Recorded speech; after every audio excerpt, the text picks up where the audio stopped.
presentation of Fox Sports. We are Fox. We are so.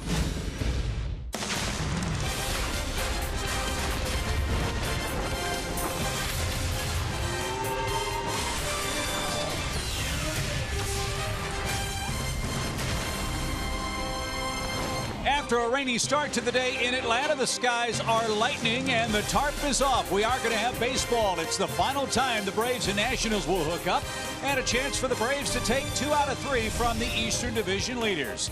Big crowd on hand here at Turner Field for the final time head-to-head with the Washington Nationals. Hi again, friends, with the king of crab daddies, Joe Simpson, Tom Glavine, a Hall of Famer, yours truly, Chip Carey, Ender Inciarte, and the Braves are ready to roll. He has been rolling 87 hits since the All-Star break, fellas, and we know all about Trey Turner for the Nationals and how destructive he's been for the Braves, but Atlanta's leadoff man has done quite a job as well. Well, he's been fun to watch for me, you guys, because I like what he's doing defensively. I like especially what he's doing offensively, and that's get on base for the guys behind him.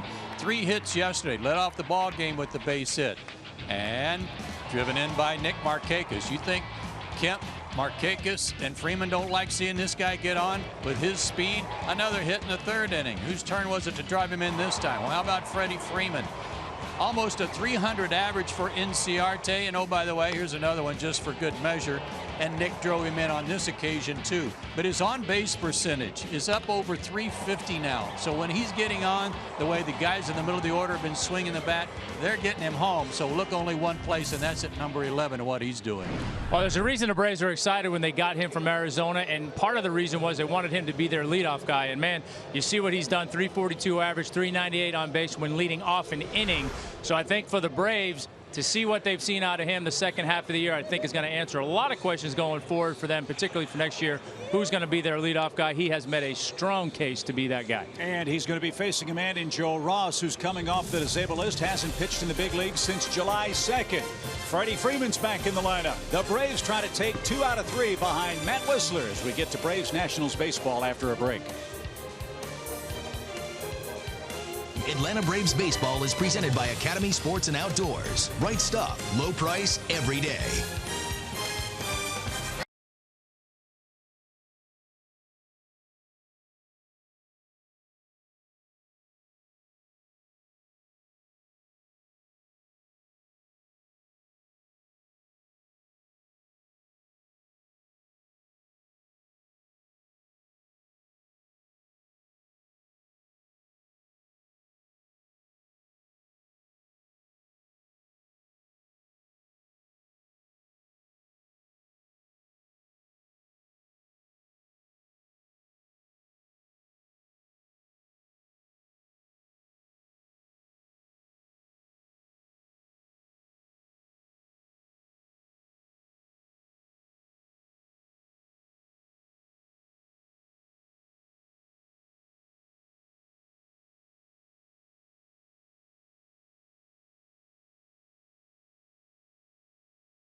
Hyundai on Fox Sports South is presented by your local Hyundai dealers. Welcome back to Atlanta. We've got a big crowd on hand for Faith Day today. It's also Bark in the Park Day. So we've got a big crowd. We've got the Braves and the Nationals. We've got cloudy skies, too. The rain for the moment has stopped. The forecast later on this afternoon is not all that favorable. So we at least will get started. We'll see if Mother Nature cooperates, and we'll see if Matt Whistler guys can subdue the Nationals and earn the Braves a series win today. 6-12 on the year. This will be his 24th start, 5 ERA. He's pitched pretty well other than his last start since he's come back from Gwinnett. So look for him to bounce back after missing a start with an oblique injury and then not so good against the Marlins his last time out. Look for him to bounce back a little bit here today. Yeah, that's part of his 4 keys, Tommy. His keys to pitching success today. Number one, a strange foe. He faced Washington his second start of the year. He hasn't seen them since. So he's got a chance to maybe work some surprises today. And which game? You're right. 2 starts ago against San Diego, 6 innings, a 4-hit, 1-run ball. He struck out a career high 10 batters. That last start against Miami, you mentioned, 4 1/3 innings of 10-hit, 6-run, no strikeout ball. Let's see which Matt Whistler works today. Well, we know which Trey Turner is going to work today, and that is a terrifying thought, is it not? Turner with 2 more homers here yesterday, 31 multi-hit games, and a .356 season average.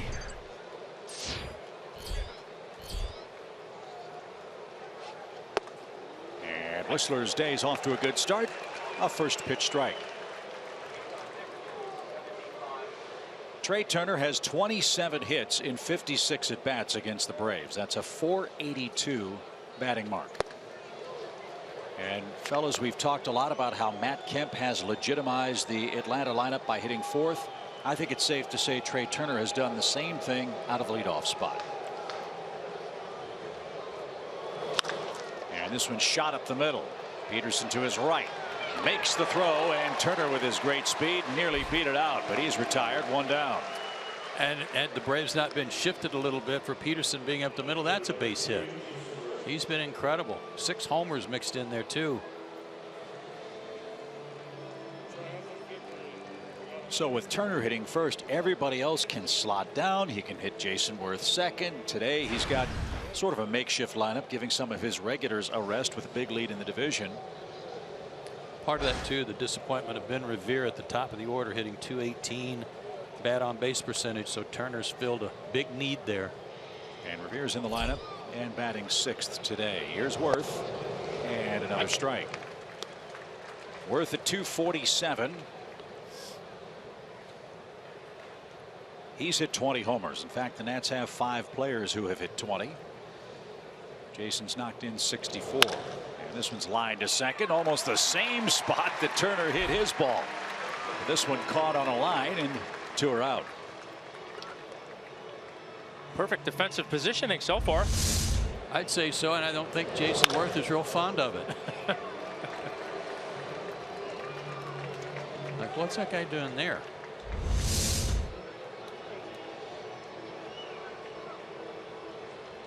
So here's Bryce Harper.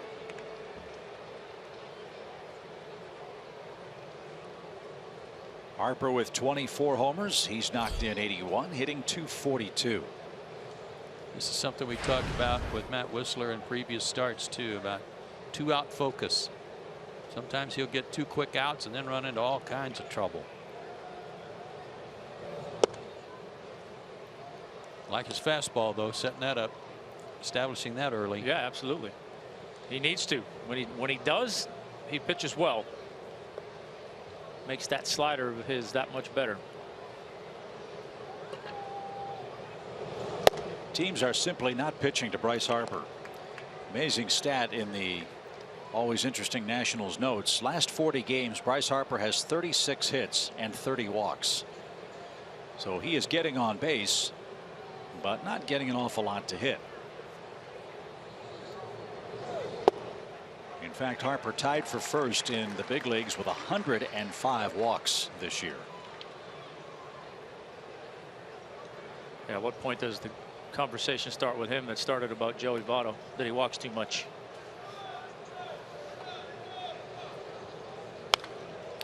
I think the difference for me is I've never seen this guy go to the plate looking for a walk. No, he's up there letting it go, and I was on par with what you're talking about, Chip.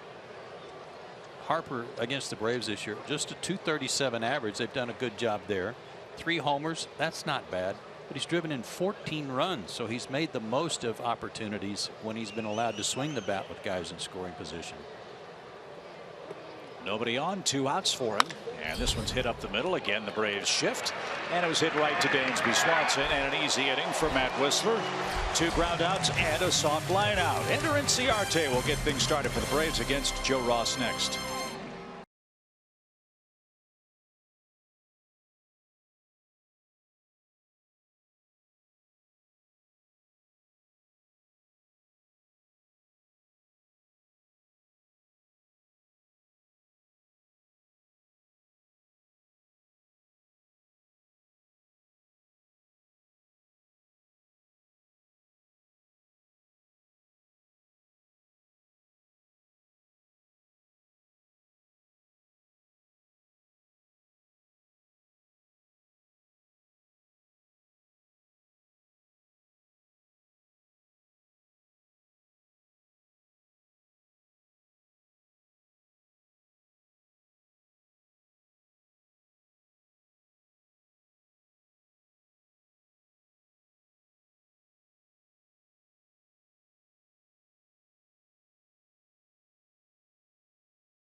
Birthday, and they will be taking aim at Joe Ross, a terrifically talented pitcher, but one who's had some injury problems and is just now coming back. Yeah, hasn't pitched since July the 2nd. Missed 66 games with right shoulder problems. Seeing 16 starts this year, 7-4 with a 3.49 ERA. So he's pitched pretty well when he's been healthy and been in there. So I'm sure the Nats, with Steven Strasburg being hurt, are looking for somebody to step up and fill that void, and this will be his opportunity to do something today. And that's what Dusty said. He said, you know, you can only pitch in so many simulated games or minor league games. We need to find out if this guy's going to be able to help us if and when we get to the postseason. He throws hard. He's got a low to mid-90s fastball and an outstanding slider, plus a changeup. Was told by some Nationals people that Ross will probably go 3 innings or so today, just to ease him back in as the first pitch is whacked to left, and Jason Worth drifts back, makes the play, and 1 pitch, 1 out, retires Ender Inciarte. Braves have seen Ross before. He pitched in his last game of the season last year, and the Braves touched him for 4 runs and 4 1/3 innings of work. Good athlete. But I agree with you. 6'4", 225. This is a critical stretch for the Nationals, trying to figure out who can fill in for Strasburg, who did play catch yesterday, by the way. Strasburg's got the elbow issue. Don't know if he will be able to come back and pitch in any capacity for Washington, and that puts a huge dent in what they hoped would be a long playoff run. Well, it'd be interesting too, even if he does pitch well today. And assuming he's on, you know, I don't know, 3 innings, 45 to 50 or 60 pitches, and somewhere in that range, it'll be interesting to see if he's able to work up enough volume between now and the end of the season that they'd be comfortable taking him as a starter. That's something else they're going to have to try and figure out. Swing and a miss. There's that slider. And Adonis Garcia's retired. 4 out number 2. I would think, guys, too, watching the game yesterday, a bigger concern for the Nationals might not be Joe Ross. The bigger concern's the guy that pitched for them yesterday. You talk about not knowing what you're going to get. The Braves whacked Gio Gonzalez around pretty good yesterday. Very inconsistent, and that's what they worry most about. They know he's capable of pitching well and pitching well in the postseason, they don't know what they're going to get, as you said. Well, I think for him too, you know, he had been pitching better coming into that game yesterday, and I think part of that too is they're going to have to figure out how much of that is the Braves, because the Braves just seem to have his number. I don't know what it is, but it happens, and the Braves have done well against him. Freddie skied that out of play. It's 0-2. If you haven't seen the Braves this weekend, this is Freddie's second game back since welcoming his new baby boy Charlie here on Friday.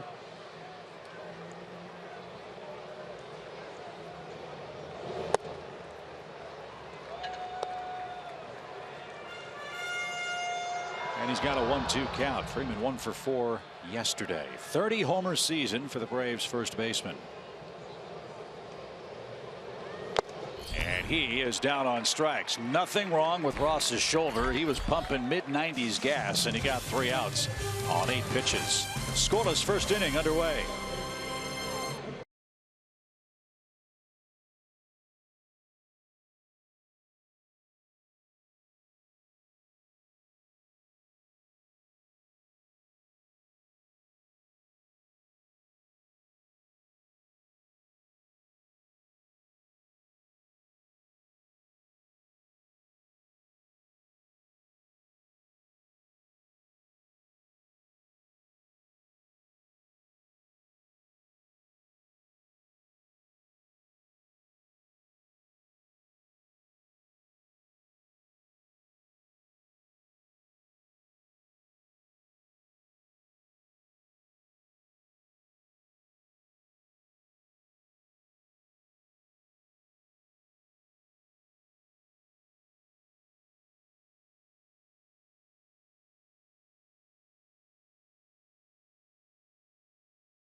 Games left, including today's here in Atlanta at Turner Field. It's your chance to help us determine the team that should represent 20 years of baseball here at the TED.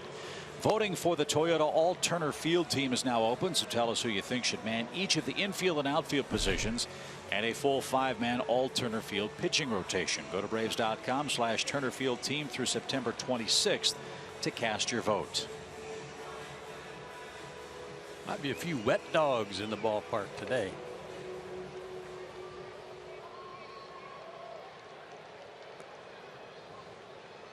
See, that hat's just resting there. That's not really attached, so it doesn't count. That doesn't count. Yeah, so he's okay.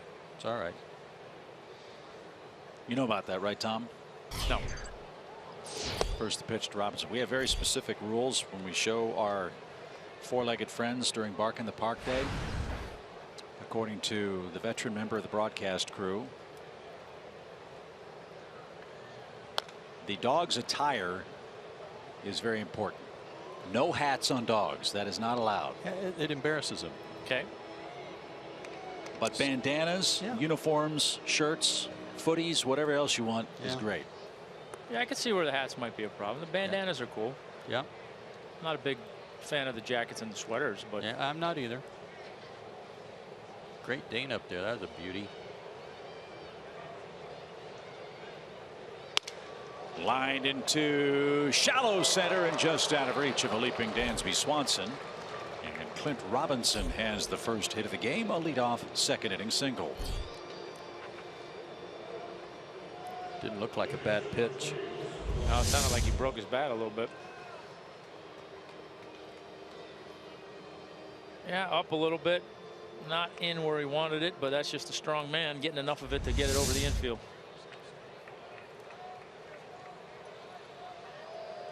So here's Wilson Ramos. What a year he's having as the sun's trying to peek through the clouds.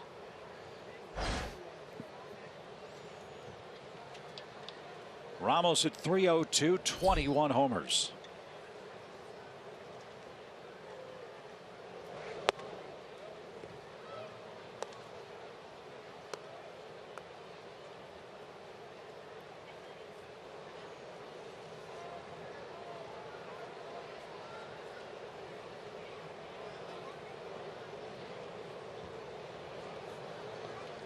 See if Matt can get another ground ball here and get a twin killing. And that's right there, even count.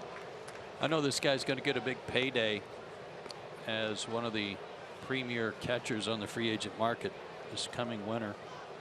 And he's put up numbers to earn that this year. Just a matter of who wants to give him multi-years, hoping that he can do it again.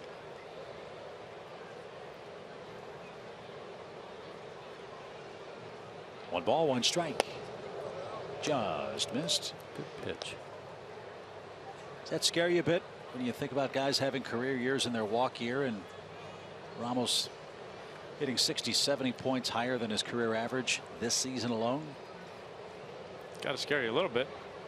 You know somebody's going to overpay based on his career numbers. But like we talked about, it's a big commodity in today's game. You can catch and hit. Bouncing ball. Swanson, big hop. Second one. There's the turn. There's the double play. 17 double plays banged into by Ramos. That leads the Nationals club, and quickly 2 are out. You know what? I mean, this was a good start by Dansby. We gave Jace a real good feed. Here's something that Jace has learned at second base: when to hurry and when to take your time. He knew that was hit hard. He knew the catcher was running, and he didn't rush getting this throw over to Freddie. That's some experience paying off.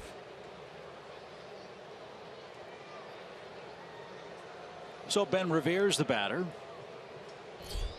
Joe mentioned the disappointing season for Revere, a .218 batting average. But for a man that's used to leading off, a .263 on base percentage.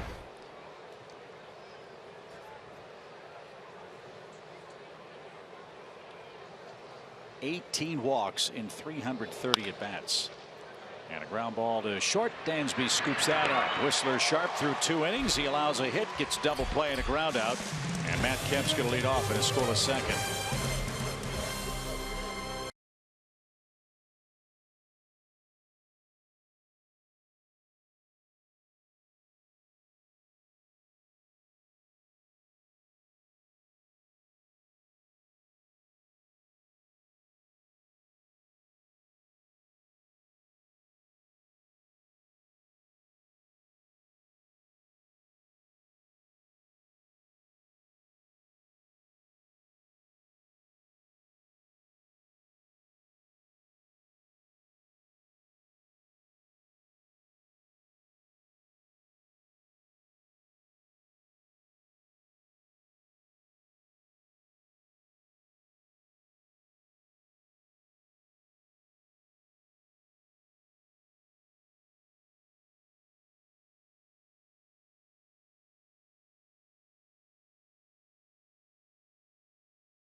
Get as close to the action as you can without being in the lineup, and keep your cool even when you're on the edge of your seat with a state-of-the-art breathable mesh seat, the first of its kind in pro sports. SunTrust Park season tickets are going fast. Get your dugout seats today at braves.com/dugout now.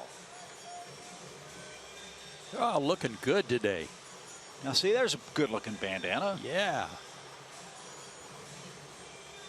It's like an old-timer getting a little white around the face. Good looking pups today.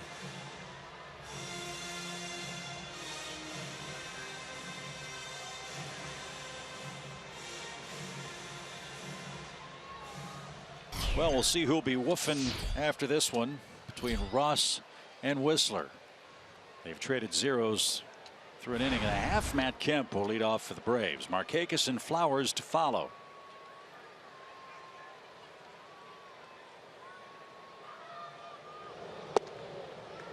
Started to say earlier about Ross that he A good athlete. He's got a good batting average. He fields his position. He can run. Out of Berkeley, California. And was a first-round draft pick by the Padres. They got this guy and Turner in a trade. Well, we had Arbuckle Jenkins, our statistician upstairs, do some work for the game. I asked him to look up the names of the guys that A.J. Preller traded away from San Diego as the GM. Did you have a big enough sheet of paper? 2 cards, 2 index cards worth of players. As a shot is over short, Espinoza might have been fooled on that ball. So Matt Kemp is aboard. There goes the no-hitter for Ross. And each club with leadoff singles in the second inning. How many did you come up with? Well, I didn't count them. Hang on. 2, 4, 6. 14 on one side. Good grief.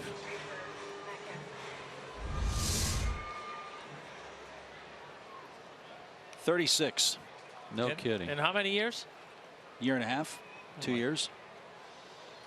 And I'll get you some of the names. I mean, if you think about it, had they done nothing, Padres might have had a pretty good team. How about a rotation of Pomeranz, Cashner, Whistler, Ross, and James Shields in that ballpark? Not too bad, right? Not too bad. Fernando Rodney, although he's not pitching well for Miami, did a good job in San Diego. First the pitch to Nick Markakis. How about an infield of Grandal, Loney, Jace Peterson, Trey Turner, and Jed Jerko? Pretty solid. Kemp, Malik Smith, Seth Smith, Cameron Maben. Outfielders.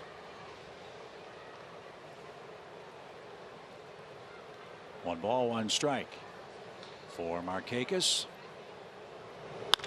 Ground ball, bang through the right side. That caught a lip on the infield grass and shot past Trey Turner.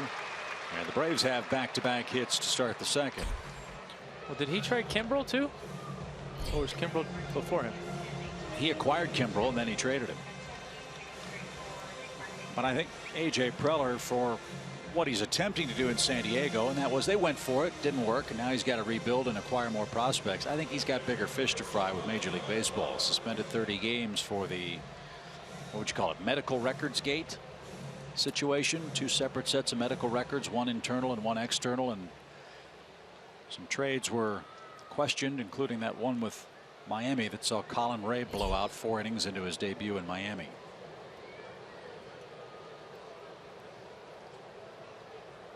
Tyler Flowers, the batter. And that's taken inside. Ramos thought it was a strike. I think we all like the San Diego Padres in terms of the franchise and going to play there and playing against them. They're always a class act and play hard, that sort of thing. Good people on the field. I just can't figure out why they can't settle on a plan. I don't understand why they keep shifting gears in the middle of a season. Yeah. Yeah, you would think it would be a pretty easy place to get guys to go and play. Yes. You know, but there's something obviously that's keeping that from happening, and I'm sure part of it is, you know, as a free agent, you look at that team and you got to scratch your head from every 6 months and wonder, okay, yeah, what's our plan? What's our direction?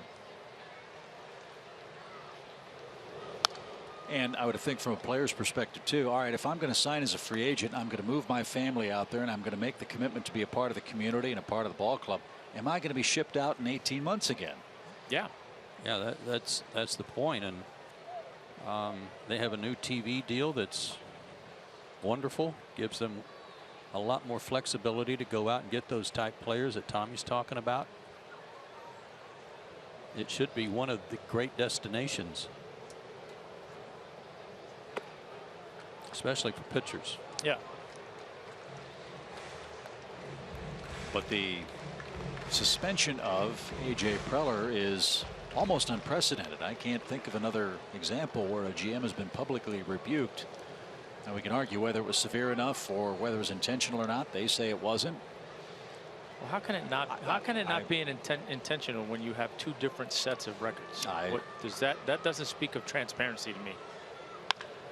Flowers pulled his hands in and drives that ball to center.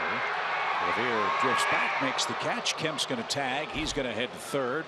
The throw comes into second. Smart play.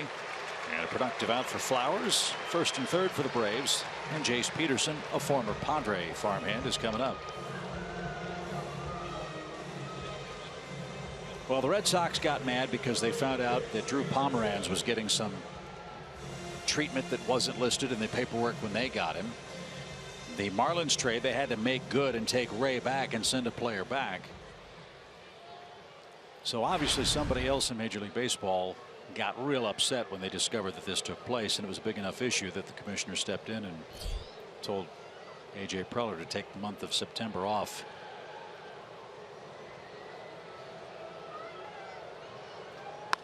Pulled foul by Peterson, strike one.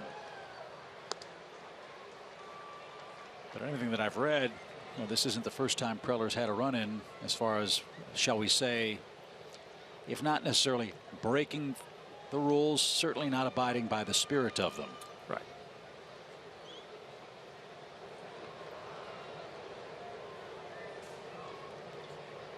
So I wonder if that'll make it more difficult for the Padres to get where they want to go. Will other GMs be willing to deal with them? Will players want to sign as a free agent there? Don't know. Well, I can't imagine other GMs are not going to have some leeriness when it comes, Right. I mean, how do you know that what you're getting is what you're getting?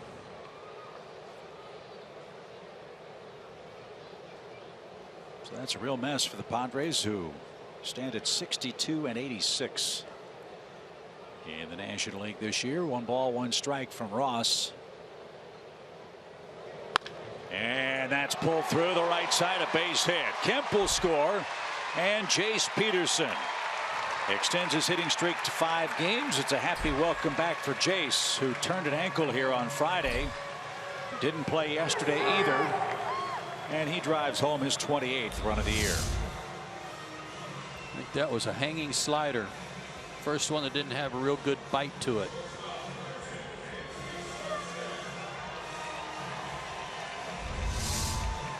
'28th RBI for Jace.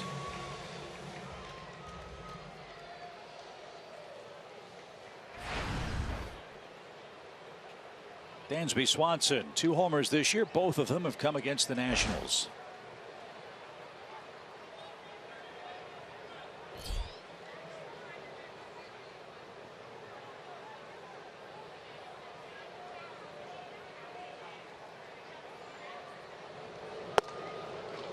Right there inside corner.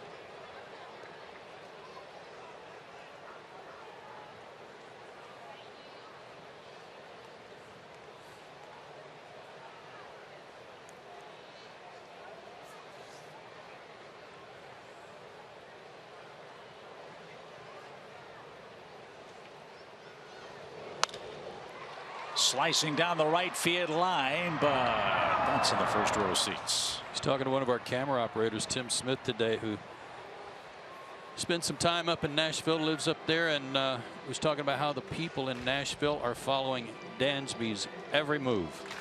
Really?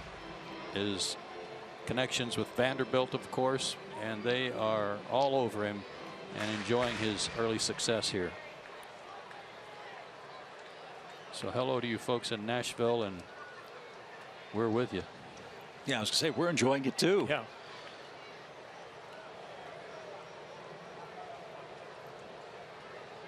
Nothing in 2. Braves lead by a run here in the second. And a swing and a miss. That tied him up. 3rd strikeout for Ross, and that'll bring up Matt Whistler. Ross had a great start to his season, one that any pitcher anywhere would want to enjoy. He made 4 starts in April. He was 3-0 with a 0.79 ERA. He gave up 2 earned runs in 22 innings. And then it started getting a little rougher, and you wonder if maybe the shoulder wasn't bothering him just after that. Still averages 7 strikeouts per 9. Well, he fits right in with the rest of their staff, doesn't he? He does. He's just 23. His older brother is Tyson Ross, who pitches for the Padres.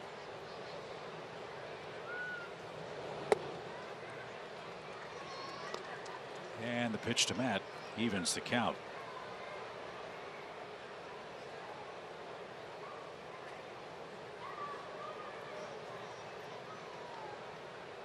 A run on 3 singles for Atlanta. And it bangs the mid on the outside corner. 1-2. You can really hear it pop. He's got a big fastball. It's a power sinker, according to their notes. That's how they refer to it. And throws downhill. Yes. And that, of course, deceives hitters, which is exactly what happened to Matt Whistler as Ross picks up his 4th strikeout. The Braves touch him for a run on 3 hits. Good start for the Braves. We go to the 3rd.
Chase Peterson RBI hit. Mentioned that he had a rough start to the weekend during batting practice, or just before batting practice on Friday.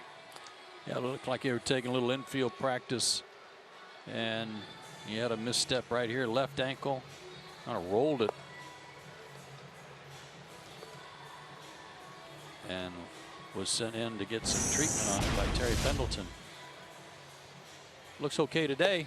Yeah, moving around good. Saw him in the clubhouse, said he's feeling good. Got to be careful with that extra work. I mean, you know, I mean, it's dangerous.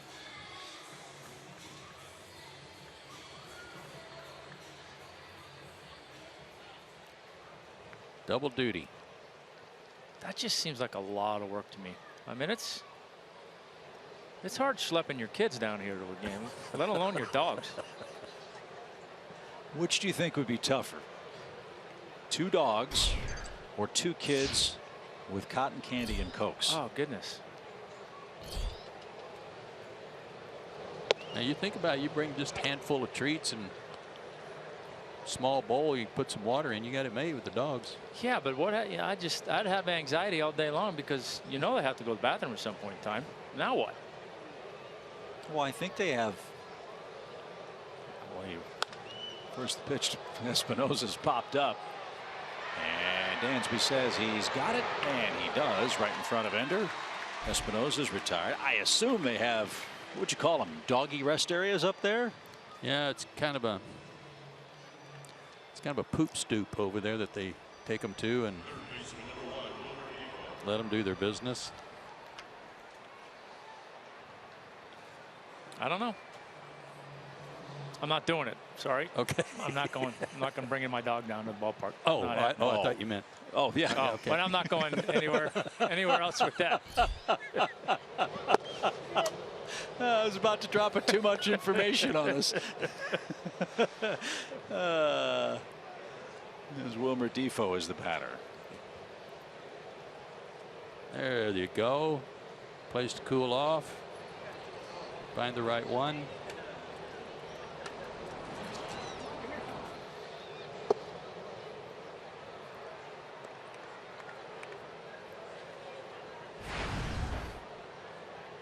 Defoe giving Rendon a day off. A 270 hitter. It's a nice looking player. And a bounty ball right at first. Retires him. Matt's facing the minimum through 2 2/3. I posed the question when we saw Washington earlier this year, Tom, and it's somewhat apropos to bring it up again today with Bark in the Park Day. Do you think Wilmer Defoe has a dog named Fido? If anybody had one, then he would be the guy. But I don't. I'm saying no. Okay. So not yet. All right. We'll find out before the game is over. If we can, as Joe Ross bats. Oh. And he cranks one to the left. Well, we learned something there, didn't we? I told you he could hit. He can run too. Keep an eye on him. That was an ambush with authority. Wow. There. That's his 10th hit this year. He was hitting 250 coming in. Maybe that's why his shoulder hurt. Yeah.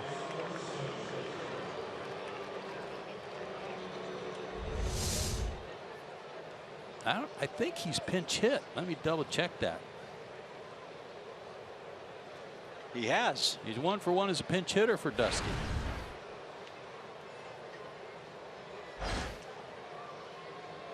So Ross now with 10 hits. Scherzer has 11. Strasburg has 11 as that one got away. So those three lead the Nationals pitching staff in hits. The difference is Strasburg's had 48 at bats. Scherzer's had 65. Ross has had 37 now. Yeah.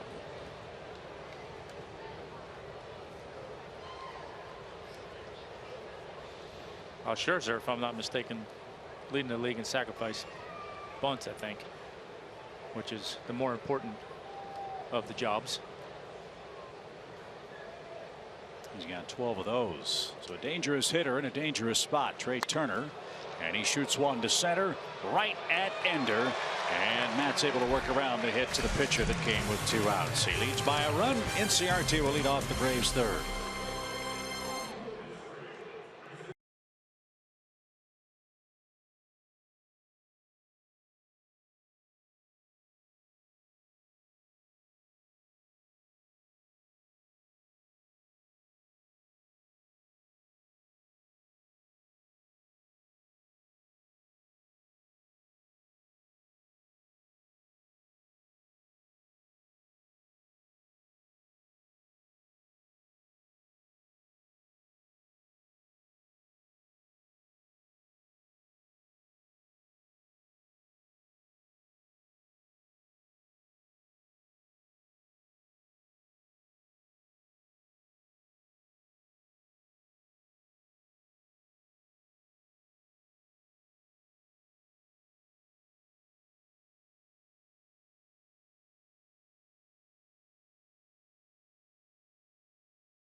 Third inning, top of the order is coming up, and the man that gets things started for the Braves is the subject of our Academy Sports leaderboard today.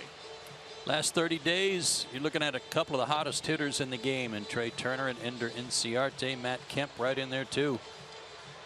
39 hits for him. And no, there's no truth to the rumor that 48 of those 50 hits by Turner came against the Braves. And I have to say, and I'll defer to the pitcher and his feelings on this, but since I didn't pitch, there's nothing better in this game than being on a hot streak as a hitter.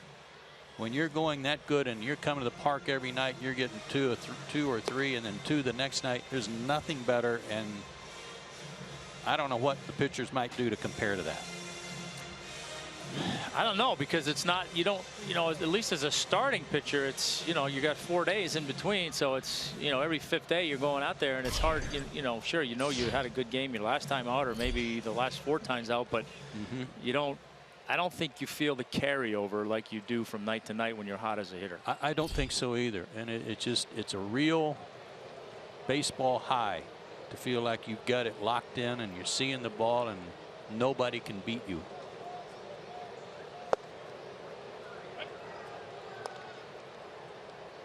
Well, this stretch for Ender Inciarte carries over to more than just a handful of games. 51 of 55 for Inciarte with a hit. And his 87 hits since the All-Star break are 19 away from the Braves record for hits after the All-Star break. You know who has it? Braves bench coach Terry Pendleton. Is that right? And 106 hits after the All-Star break in that 91 season. Wow, that's amazing. Batting title, MVP. Yeah, that's a pretty good year. One ball, 2 strikes for Inciarte, who flied out his first time. And Eddie Perez will make the play at first. We were watching those videos from yesterday. The 3 hits Ender got him. One of them off Gio Gonzalez was a big sweeping breaking ball. It looked like it started behind him, and yet he just stayed there and waited for the ball to get to him and then sliced it to left for a hit.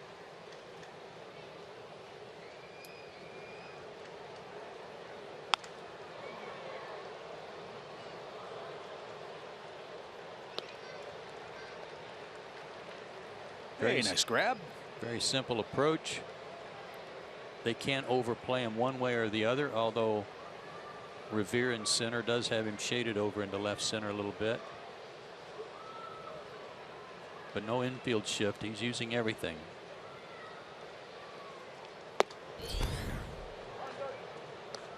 That's high, 2-2. Again, Ross working his 3rd inning. We were told around 3 was where the Nationals would try to keep his workload today. He's had a good fastball, struck out 4 men, and a run on 3 hits to this point. And that one fills up the count. Yeah, his stuff's been good, and for a guy, like I said, his simulated games and everything else he's been doing, you still don't know how sharp you're going to be when you actually get out there in a game that you're trying to compete in, but he's been pretty sharp. A couple mistakes, but for the most part, throwing the ball where he wants to and got good life. That one's down the right field line. It's going to be pulled foul. Just a double by a foot. Ender will grab a bat. Washington heads to Miami. They've got a series with the Marlins. After we wrap things up, we head to New York. And a chance for the Braves to slow down the surging New York Mets. New York does not have a game left on their schedule against a winning team the rest of the way. The Mets have won 7 of their last 10, and they're winning again today over Minnesota. What a win last night for them. Sharply hit the other way. Inciarte strokes a clean single. Man, is that a pretty swing. It is, and it's simple. He's not doing anything but letting the ball come to him. Fastball 95, outer third, perfect pitcher's pitch. Gets that foot down quickly and just lets his hands do the work, and he's barreling it up. Fun to watch. 52 out of 56. Is that right? You got it. And 88 hits now since the break. And by the way, his 6th hit in this series. Garcia sprays one foul. Yeah, and Tommy in the opening comments was showing us talking about his on base percentage leading off innings. He just added to that.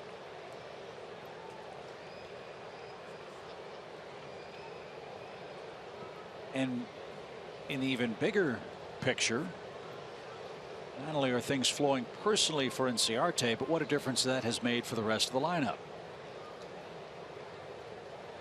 One of the beneficiaries is the man in the batter's box.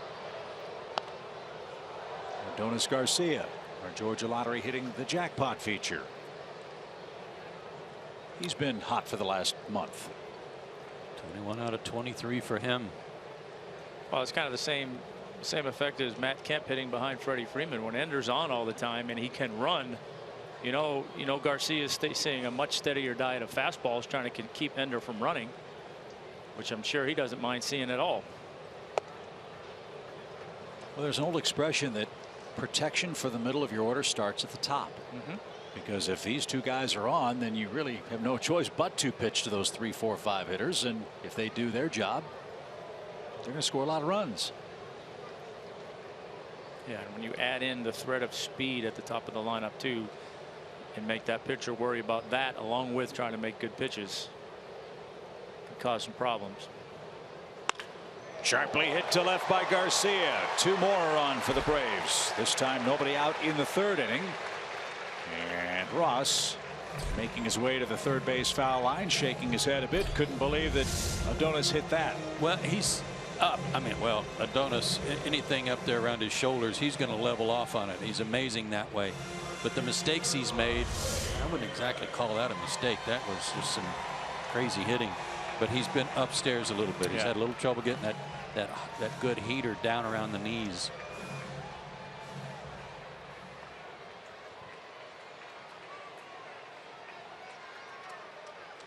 Freddie Freeman's got a 21 game hit streak working. Let's see if he can extend that here.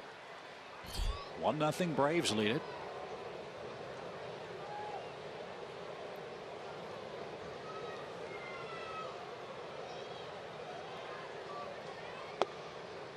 And that just missed. One ball, no strikes. He had a great sequence against Freddie in the first inning. A hard slider in that ate Freddie up on the swing, then a backdoor slider, and eventually struck him out on a 95-mile-an-hour fastball. But in, out, and then a blazer.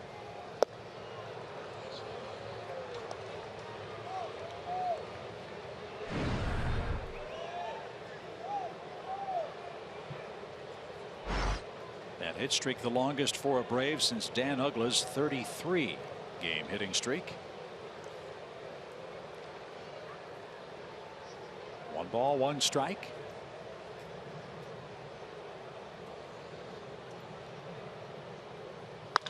Sharply hit, a base hit past Turner. Inciarte had to hold, and the Braves have loaded the bases with 3 consecutive singles. So it's 22 and counting for Freddie Freeman. And now Matt Kemp is coming up, and Mike Maddox is coming out to talk to Joe Ross. This is pretty good. Watching this. Freddie's now reached in 38 straight games, either by hit or by walk. Kemp's already extended his hitting streak to 10 games. Markakis to 10 games. Guys are swinging the bat.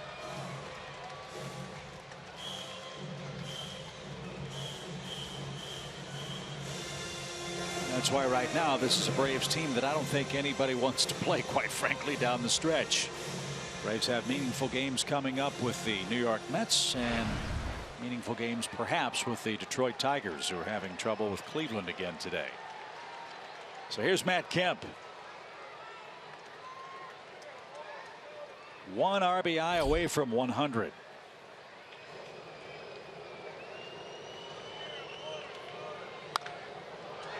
Popped up. Not this time. Bryce Harper is going to catch that in shallow right. So Kemp jumped on the first pitch, makes it out, and here's Markakis. I would guess, Tommy, that You get a bases loaded, no out jam, and you get a quick out like that, you're all of a sudden thinking, oh, wait a minute, maybe I can get out of this. Oh, no, yeah, no question. I think when you got bases loaded, nobody out, you're more of that manage the inning, give them a run, trade it out for a run, that kind of thing. But yeah, you get that first out without a run scoring, you are absolutely switched into I can get out of this mode. But you've got the Braves' best hitter with runners in scoring position up there, Nick Markakis. Nick, a .317 hitter with men at second or third. And he's 5 for 16 with the bases loaded. And he took a strike.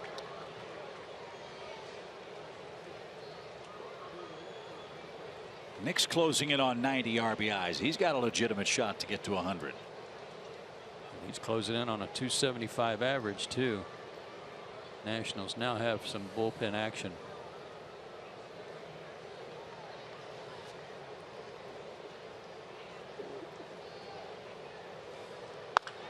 Line down the right field line. And out of play. From the Nationals' perspective, this game doesn't mean anything to them as far as their lead in the division, where their standing is. They're probably not going to catch the Cubs.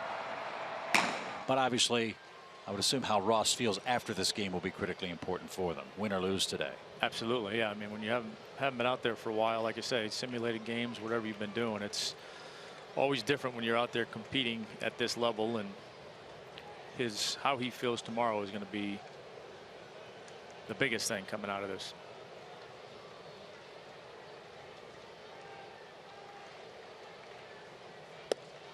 Wow. What a pitch. That is a wipeout slider. 5th strikeout. And look how quickly the tone of the inning changes. Pop out, strikeout. And that was every bit as good as the sequence to Freddie. Yes. The beauty in that is he threw him that slider, the pitch before that Nick hammered foul. And then he starts that one. It looked right down the middle. It looks like it's kind of a hanger, but it's a bigger break. So when Nick went to get it, it just disappeared. So Ross about to make his 51st pitch. Tyler Flowers the batter. And he pops it up. What a job by Ross. Bases loaded, nobody out, and he pitches out of it. 2 pop outs and a strikeout. And if that's his welcome back, boy, Dusty Baker and Mike Maddox will be thrilled about that. 1-0 your score.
The 4th inning. Yesterday, a lot of people getting called up after Gwinnett's season ended, but one new face, and that is third base prospect Rio Ruiz, and he is the subject of our Synovus Greatness Made Here. 22 years old, and the Braves got him in 2015 from a trade with the Astros. They also got Mike Foltynewicz in that trade. He hit .271 with 10 home runs this season. And I was talking to him before the game, asking what his expectations are with playing time with how well Adonis Garcia has been playing. And he told me he knew coming up that he wouldn't play much, but he's here to try and learn as much as he can every single day, learn from the game and go from there. He said it's unfortunate that it happened after a loss, especially in that big championship series, but you guys know this just as well. There is nothing like that first call. He'll get his chance. That's awesome. He did have a steady year. I remember asking Brian Snitker about him quite a bit before Brian got the nod to be the manager of the ball club, and he was very favorable in his response about Rio Ruiz. Well, I'm sure Brian will find some time to get him some starts, get him some at bats here before the season's over. But like you said, the experience of being here is going to be invaluable. There was a nice story on Rio Ruiz. I believe Dave O'Brien of the AJC wrote it when talked about what was the professional turning point for Ruiz. First, it was a shock being traded from Houston to the Braves organization. New teammates, new way of doing things, new league, all that kind of stuff. But it was a conversation he had with John Hart, who pulled him aside and said, look, after a disappointing year last year, you need to take control of your career. This needs to be priority. Let's get in better shape. Let's keep working hard and see where it takes you. Well, a short year plus later, he is a major league player for the Braves.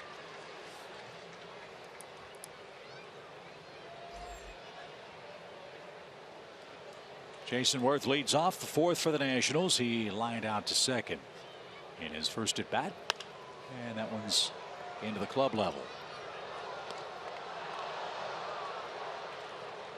I'll say this for Ruiz. He's got a big league name.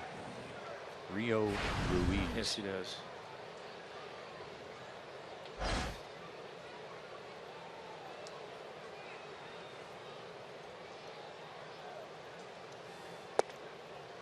That just missed low. Well, with the Braves playing at SunTrust Park next year, we'll have to call him the Hooch.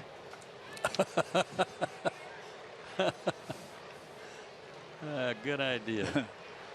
3 balls, 2 strikes, and a bounding ball. Dansby played it off to the side, got the hop, and he got Worth.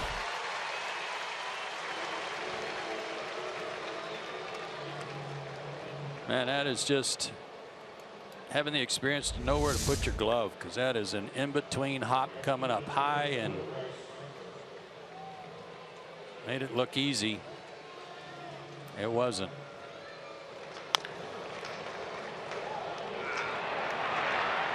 Good hands.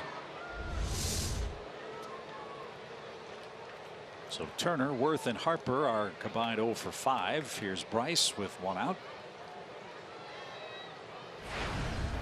He is 0 for 8 against Matt Whistler in his career.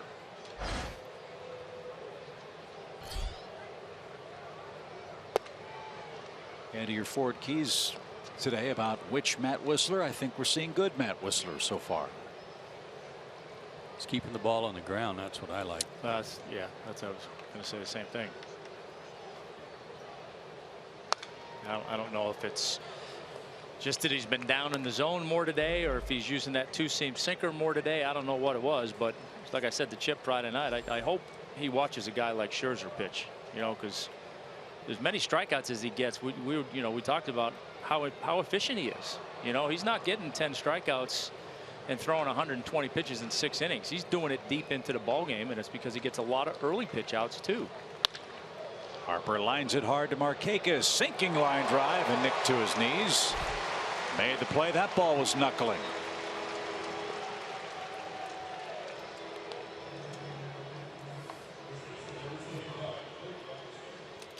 Seeing some funny spin off the bats of these Nationals early on. Yeah, the last out of the last inning was a weird one. That was hit to Inciarte, and this one all of a sudden started going to Nick's left and hard.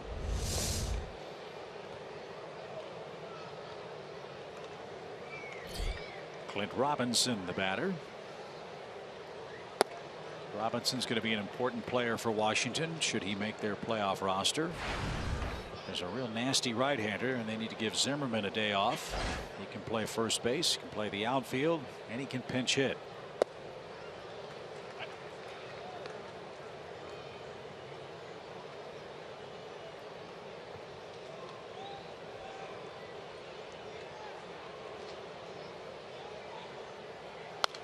As things stand now, if the playoffs were to start today, the Nationals would square off with the Dodgers.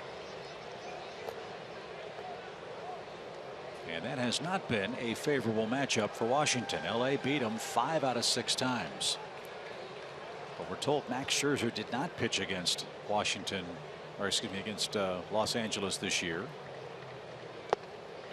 And a swing and a miss. Takes care of Robinson. Whistler another perfect inning, this time in the 4th inning. He'll bat third with a 1-0 lead.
Of baseball up next for Atlanta will be the New York Mets, and they have made news, guys, in the last 24 hours. Yeah, not the good type. Jacob deGrom likely lost for the year. They're going to have to do something about the stress he's putting on his ulnar nerve. They'll probably have to move that. Carlos Carrasco, oh, what a bad blow for Cleveland. Got hit with a line drive. Second pitch of the game last night. Fractured right pinky finger. He's out. And meanwhile, over in the American League East, Boston has started to put some distance between themselves and everybody. Great play. Yeah, 3 ahead of Baltimore and Toronto. Those two clubs are tied with 81 and 67 records for the top 2 wild card spots. The Mets are playing today. At last report, they were winning 3-1 over Minnesota. Lucas Duda is back and was in the lineup for New York today. And Wilmer Flores, who got nailed by A.J. Pierzynski in A.J.'s last game with the Braves, still hasn't played since that collision. Had a cortisone shot in his neck, and they don't know when he is going to be able to come back and play. Ow, ow, that must have hurt. Yeah. We saw this guy in the rotation a couple of times. He pitched here, he pitched against the Braves in Washington, and he looked real good. And he throws hard. Upper 90s fastball with a good curve and a change. Reynaldo Lopez.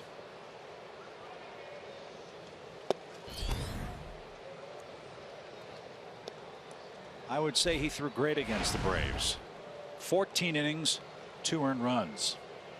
Yeah, I think he did that in back-to-back starts. He did. One here, one there.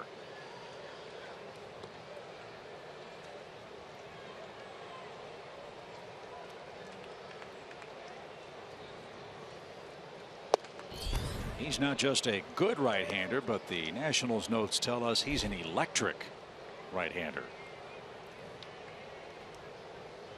Well, that saves on food.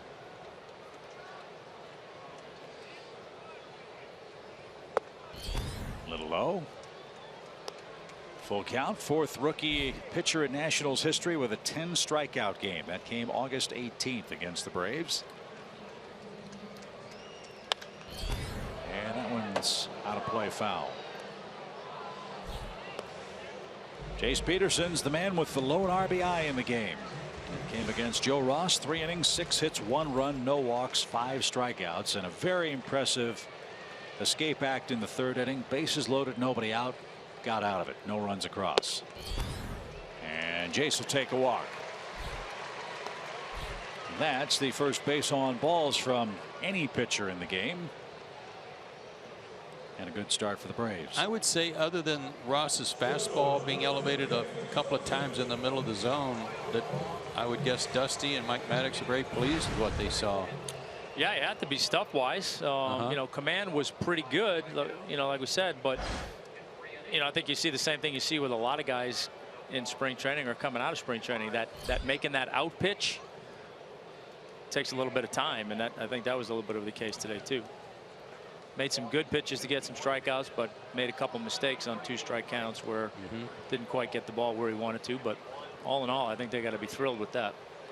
Well, getting out of that jam, getting through Kemp and Markakis and Flowers, the way things have been going for the Braves and how good it's been, that was very impressive.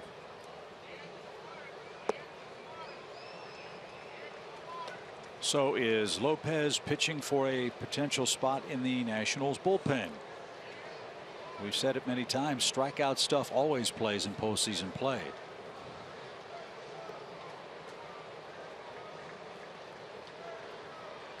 I mean, they could have the luxury if they wanted, I guess.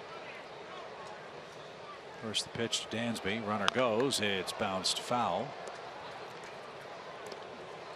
If they like the idea of Ross pitching more than Gio Gonzalez, think about what they're doing today. Piggyback these 2 guys back to back in a playoff matchup.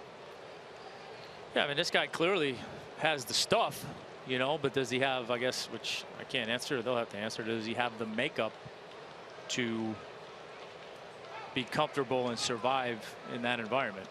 You know, because striking guys out now is a whole lot different than doing it in October. And he's walked 16 in 32 innings. You can't do that in the postseason either. And how does he handle pitching out of the bullpen versus starting?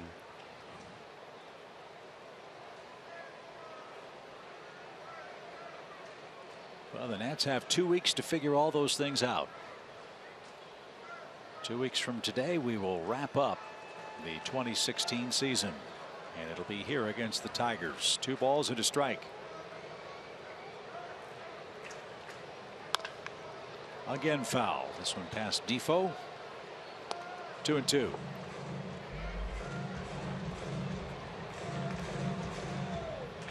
Struck Chase out his last time up. Dansby, golly, I keep calling him his brother's name. Struck Dansby out his first time up on a good fastball in on him, and they're trying to go in there again, and he won't let them. Chase, I'm sure, loves it when I keep calling Dansby Chase. The 2-2 is upstairs. You've got no shot. You've got a Chase Darnhood, you got a Jace Peterson, you got Dansby in the batter's box. Yeah, Chase. Yeah. There ought to be an investigation. Well, let's see if Jace is running with nobody out.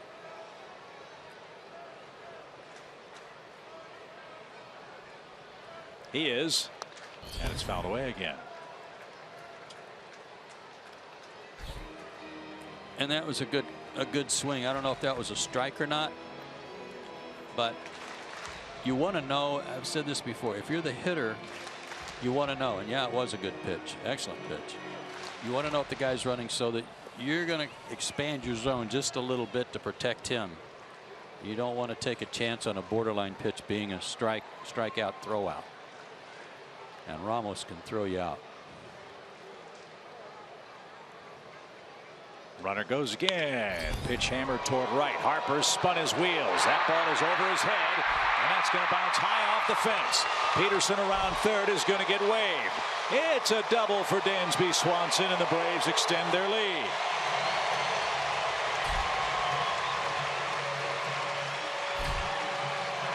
can't wait to see where this pitch was.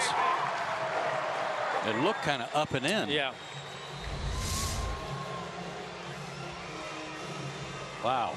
Kind of middle in a little bit, I guess. But still, to drive it that way with that much authority, that was nice. I'm glad it didn't bounce out. And we've seen it a couple times this series. Bryce Harper playing shallow with a lot of those right-handed hitters, and a couple balls have been hit over his head. So the Braves extend their lead. It's 2-0. Matt Whistler struck out in his lone appearance. He's going to try to bunt Swanson to third, and he lays down a beauty. There'll be one play. It's to first. Matt helps himself.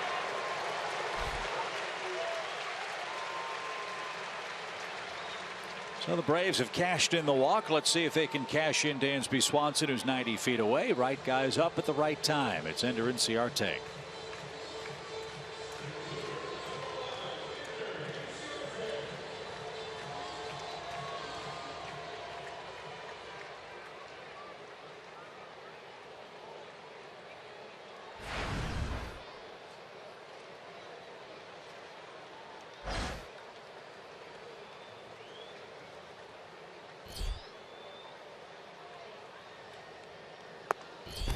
That's a little low.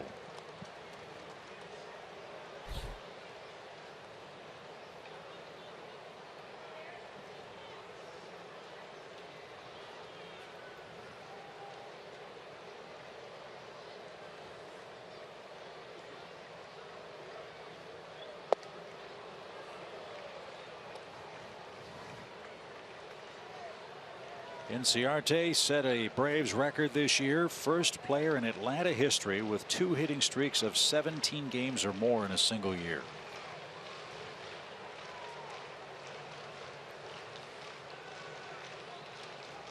Three hits yesterday, 1 for 2 today, and a chance to add to the lead. Out of play. This is always an interesting look. If you just focus on the pitcher as he's getting ready to pitch, you can see every one of the infielders moving their feet like they're about to receive a serve from in tennis. You know, they want to have their feet moving so they're not planted if the ball's put in play.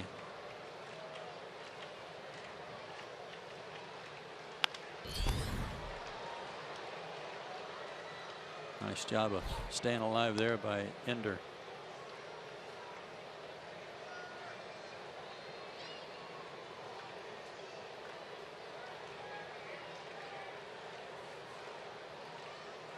Another 1-2 pitch.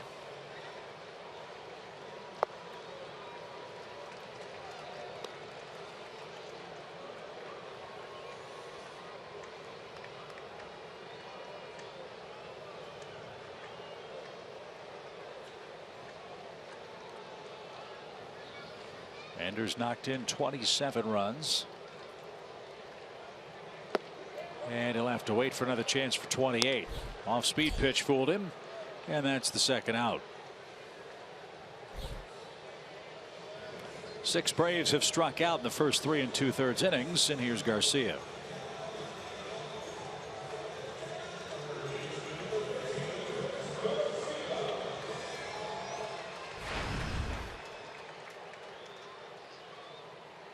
Adonis has struck out and singled. He's 3 for 11 in the set. He's had a good year against Nationals pitching, hitting over 290.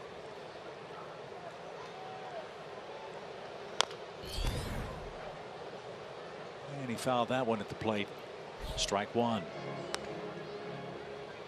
Detroit leads Cleveland 3-2. That's news in and of itself. Cleveland's 13-1 this year against the Tigers. Miguel Cabrera started the day needing 1 hit for 2,500. For Detroit. He's a pretty good player. Yeah, he can hit a little.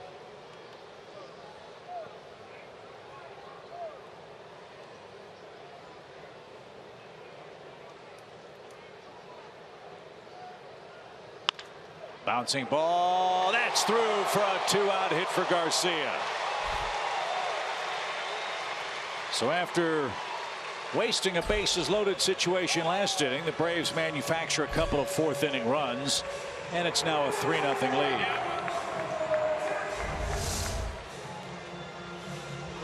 Hanging breaking ball and able to find a hole with it and an RBI. But with his hits today, Garcia has climbed over 270. The Braves today have 7 guys in their lineup hitting over 270. And the 8th guy, Chase Peterson, came in hitting 261, and he has a base hit. Early in the season, you go down through the Braves lineup, there wasn't a guy hitting 250, 240. You might add 2 guys together and not get to 270. Right.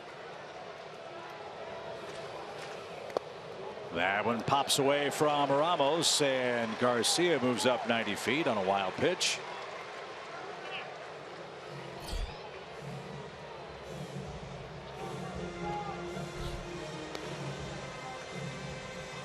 So whatever it is the Braves have working, it's contagious. I mean, it's up and down the lineup.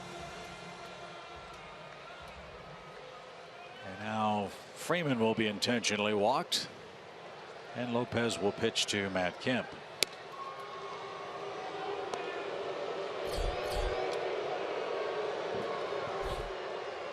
This will be the second walk of the inning for Lopez.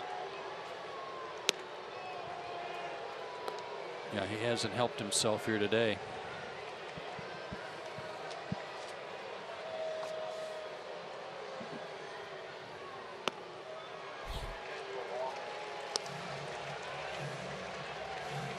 So Freddie's aboard for Kemp. Kemp's got a cool streak going. Not only is he riding a 10-game hit streak that Joe mentioned, he's also scored a run in 8 straight games. And it's time for the longest streak by a Braves player this year. Freddie Freeman scored in 8 consecutive games in August.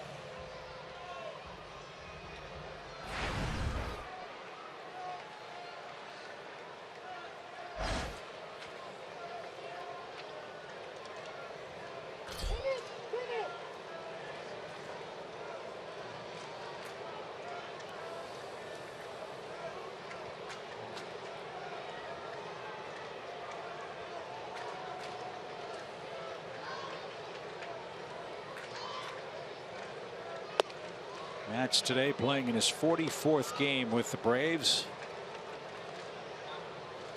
So roughly 1/4 of a major league season. If you quadruple his numbers, you'd be looking at 32 homers, 120 RBIs,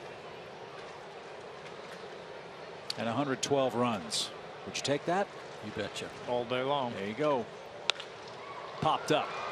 And Harper in shallow right is there, and with 2 outs, Kemp flies out to retire the side. Atlanta cashes in a leadoff walk and a Dansby double, and we go to the 5th. It's 3-0 Braves in front.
The early days and weeks of the season, offensively, things were looking pretty bleak. That is not the case for this Braves offense since acquiring Matt Kemp and putting in CRT in the #1 spot on the lineup card. Gotta like this. You get 8 or more hits a game, you got a good chance of winning. And that's exactly what Matt Whistler is doing, a man that has not gotten a lot of run support this year. He's got 3 runs to play with as he heads to the top of the 5th.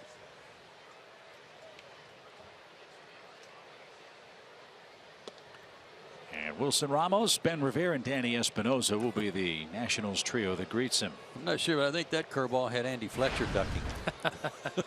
The umpire. If you hang it, you want to hang it higher than high. They can't do anything with it. That's banged into left field. Ramos has his first hit of the day. And for the second time today, Washington has their leadoff man aboard.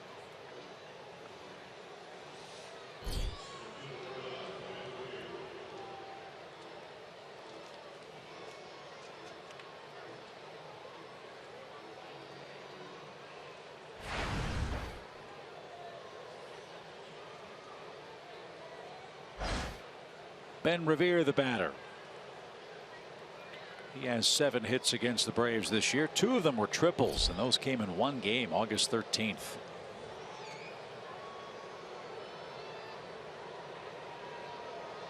Whistler got him to ground out to short his first time up, and he straightens him up with a fastball inside. Ball 1.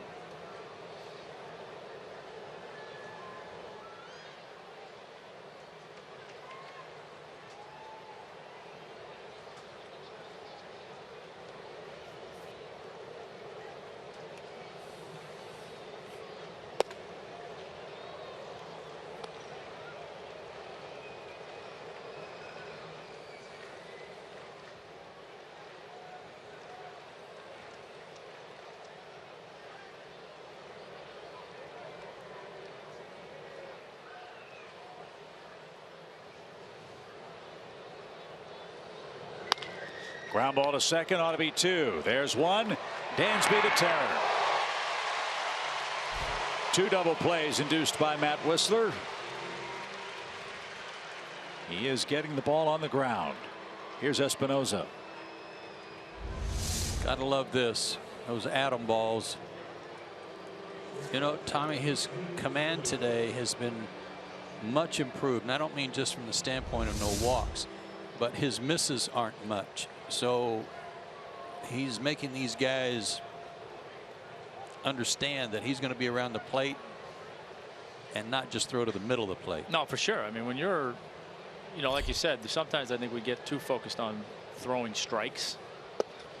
And there are times where you can throw too many strikes or too good of strikes, you know, and I think for Matt, that's been the case sometimes, in that, you know, his fastball misses are so bad that the hitters can sit there and wait for him to make a mistake over the middle of the plate because they're not in fear of getting behind in the count or having to hit in defensive counts.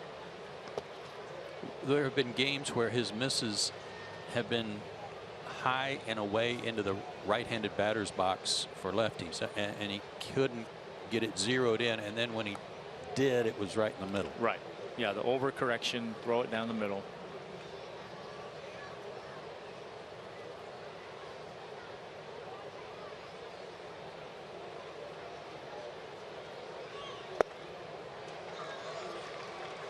If you guys recall, he pitched really well down the stretch last year. He had 4 or 5 real good starts to finish the season. Be really nice to see him do that here, go to the whip the last 2 or 3 starts and finish on a good note.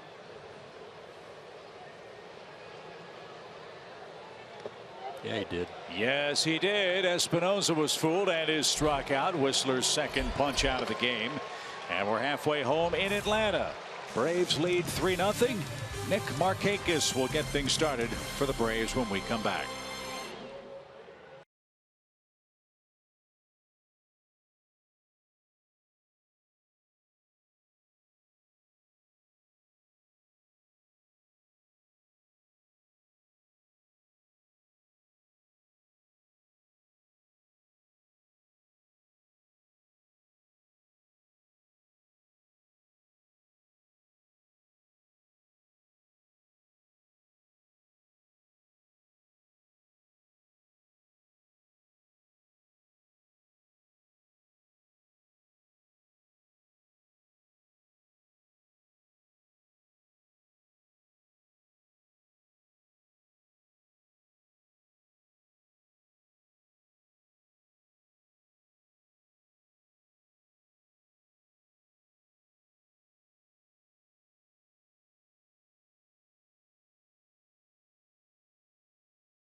Related to SunTrust Park and the Battery Atlanta, then you'll want to stay tuned for a brand new weekly video series presented by the Braves called A Walk in the Park, with new videos released every Monday across Braves and SunTrust Park social media channels. A Walk in the Park is designed to keep you informed on the latest and greatest going on at SunTrust Park and the Battery. Go to Braves.com/SunTrust Park and check it out today. Greer Howard, who's one of our terrific in-game hosts here at Turner Field, is doing those series for us. And she's doing a great job. And the ballpark's coming along. Tom, while we're out of town, are you going to be installing any more seats? I mean, you guys did the pregame from over there last week, right? Didn't you see all the seats that I'd gotten in there? You got some work to do. Oh, yeah, but I've done a lot of work. There's a lot of seats. Yeah, you have. I mean, I got things started over there as far as the seats are concerned. Well, it's good that you got it started in the right row and straight so that everybody could follow. That's right. That first one's the most important. Fans are going to love it. They're just going to love it. Yeah. It's going to be a cool spot. Markakis leads off with a 2-1 count. It's our first trip out there earlier in the week since late May. Obviously, tremendous transformation has gone on with all the cranes out of the infield. The inner bowl is all flat, getting ready to prepare the playing surface. But what struck Joe, I think, and I don't want to take your thunder away, but the green seats and how cool that's going to look with the grass. Fabulous. Loved it.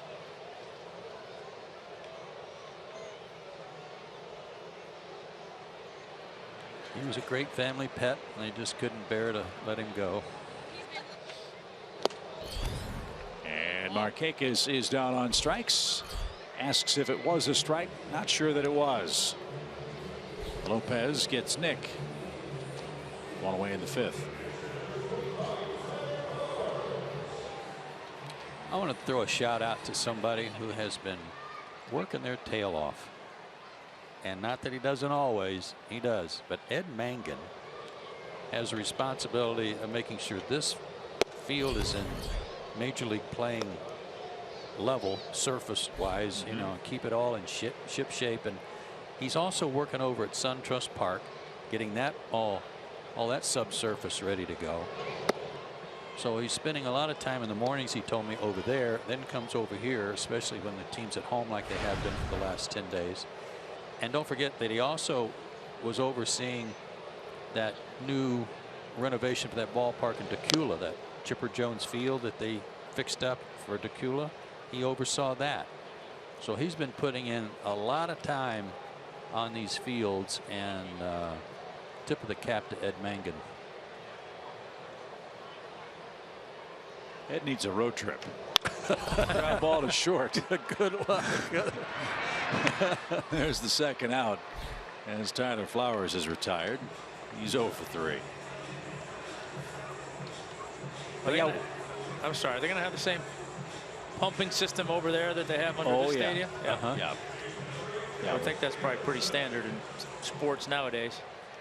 Yeah, that would be an interesting conversation to have, either in game or pre-game on Braves Live, about what did they learn from this surface or this installation that they were able to apply differently or bigger and better type thing over there. Well, how different the technology is. Yes. I mean, this is a 20-year-old stadium, but think about how just something as simple as recycling has changed in the last 20 years. Recycling water, for example, collecting rainwater. Yeah, Derek told us about gray water, they call it, that they would be able to recycle.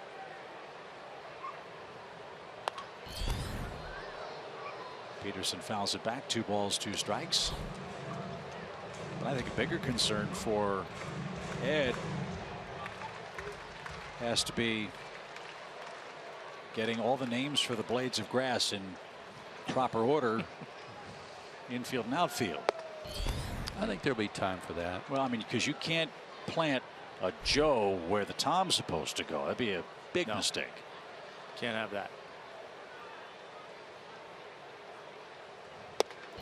Strike 3 inside corner. Lopez, a much more efficient 5th inning. It's an official game. Special treat for the number pull down. We'll talk about that as we go to the 6th.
Official game, and we are officially thrilled to welcome Craig Sager Jr. to the ballpark to peel off the number 7. That's our Toyota key play, and Craig's going to join us in a little while to give us an update on his dad, the legendary Craig Sager Sr., who's been battling and battling and battling leukemia for the last, what, couple of years? Yeah, at least. He's been a tremendous inspiration, and I'll be anxious to hear how his dad's doing. So a nice job by Craig, who got a big ovation, and we understand he's going to join us in the 7th, so you won't want to miss that today. Wilmer Defoe leads off against Matt Whistler. Lopez due next, and no swing, says Joe West. 1 ball, no strikes. Where was the pitch? I thought it was a pretty good one too.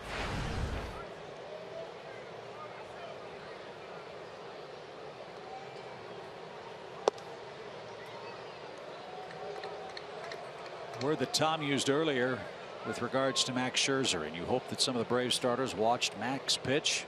Word you used was efficient. How many pitches Matt Whistler's thrown now? No. 53. Outstanding. Yeah, I mean that's real good.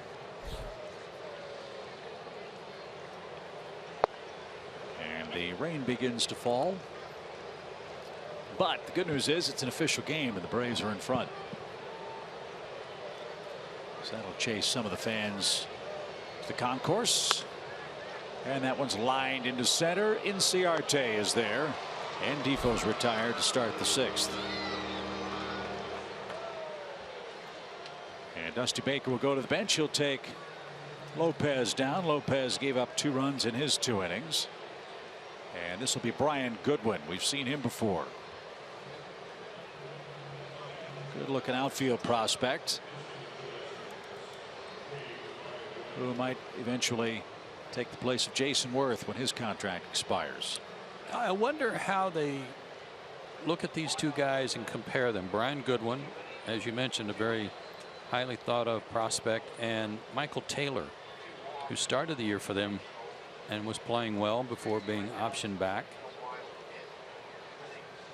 2 good looking young players, though, both outfielders.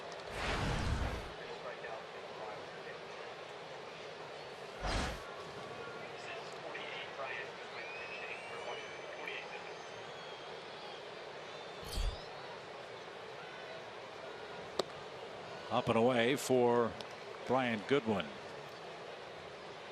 Well, it says in their notes he's an elite athlete, so I wonder if he pitched at some point in time. I'm sure he did, Tom. That makes you feel better. Bet you're glad you came back to hear that, didn't you, Joe? Sure did. I hope Hottie's listening. My goodness. 1-1 pitch.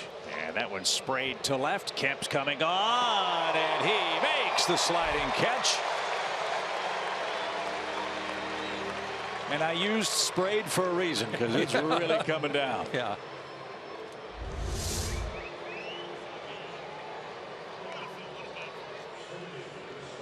Right off the top of the grass. Nice play, and a little slip and slide there. It's a good play. He got a good jump on that ball. Those balls that are hit right at you are a little bit harder sometimes to judge, but he got a good jump. Got a good read. Probably pitched somewhere along the way, Tommy. I'm guessing he did. Well, just so you know, with 2 outs, the Braves have set a franchise record. They've retired Trey Turner in consecutive at-bats.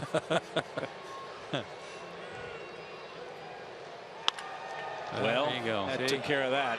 And look at that ball. Yeah. Hydroplane, and look at Ender try to snag it on the warning track. He can't. And Turner's on his way to third base. And that's going to be a triple all the way. He is unbelievable. I don't think he's going to win the Rookie of the Year, but he is going to make a late charge and force people to pay attention to his numbers. Well, let's just look at it this way. If he had gotten to the big leagues a little sooner to start this, it would be a no-brainer. Yeah, oh, yeah. Not only is he in the conversation, it's probably, like you're saying, no-brainer. It's probably a little bit late for him now, but I'll tell you what, even if the short body of work that he's had, if he's, and he should be in the conversation, that speaks to how good it's been. You know, Daniel Murphy's leading all of baseball in hitting, his batting average. He's not even leading his team. Maybe not enough at bats for Mr. Turner, but Turner's hitting for a higher average than Daniel Murphy. 356 at the start of play today for Turner. I mean, here's an interesting question as Worth bats. With the game on the line and you're playing Washington, do you want to see Bryce Harper or Trey Turner least? Well, if you're a Brave, you want to see Bryce Harper. I don't know about the rest of the league, right? But clearly Trey's got something with the Braves that is appealing to him. Oh yeah, what a good slider. I mean, if he's into utilizing visualization skills and all that, then he's somehow has got to find a Braves logo when he goes to Miami tomorrow and see that on a pitcher when he's facing him. 1 ball, 2 strikes. Maybe we do a connect the dots thing and say, okay, there's Francoeur. Yeah. Maybe he'll face Cervenka. Yeah. Cervenka, there you go.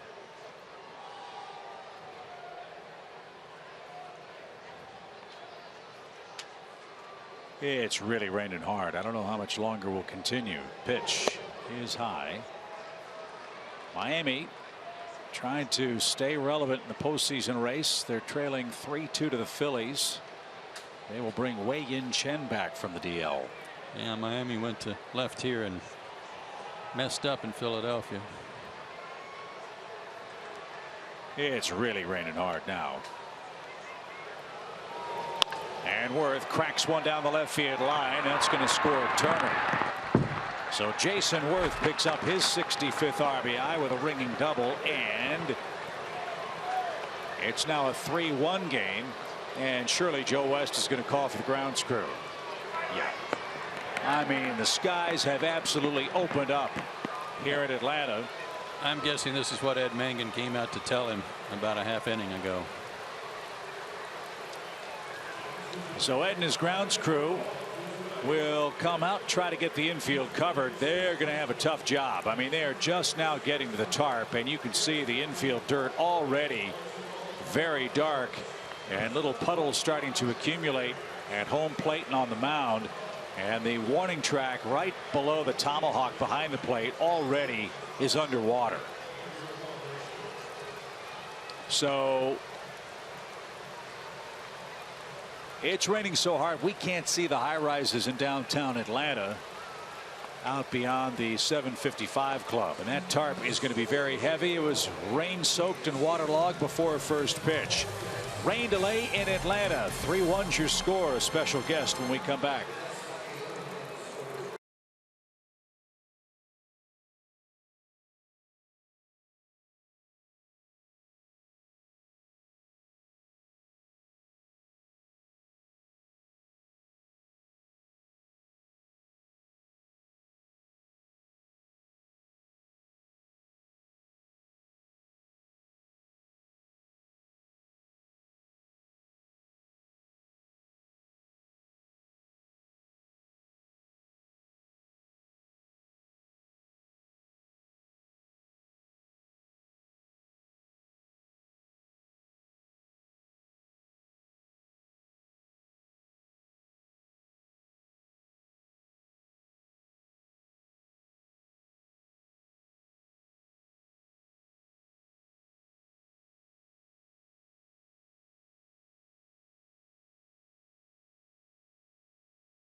6-minute rain delay. The delay too long for Matt Whistler to continue. He'll be taken down, and Ian Kroll will come on and pitch in relief. And he's got a tough assignment. Bryce Harper is the man that will greet him in what's now a 3-1 game.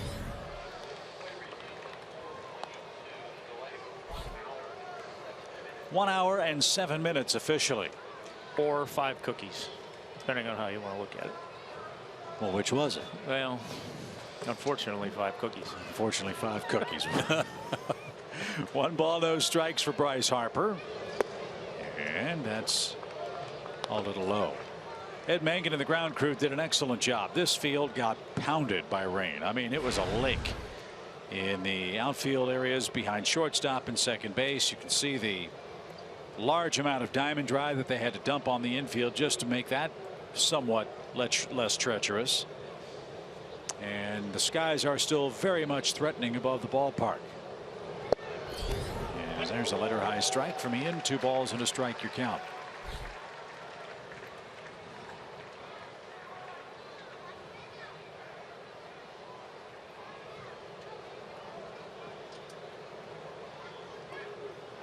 Back-to-back Washington hits with 2 outs.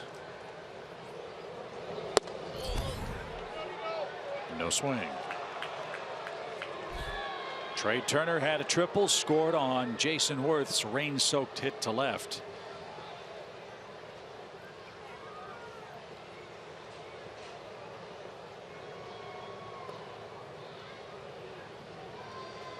So a dangerous count to a dangerous hitter.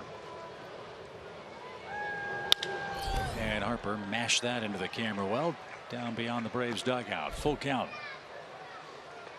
Matt Whistler pitched a very good ball game today. 5 2/3 innings, a 5-hit, 2-walk. Excuse me, 2 strikeout, no walk baseball.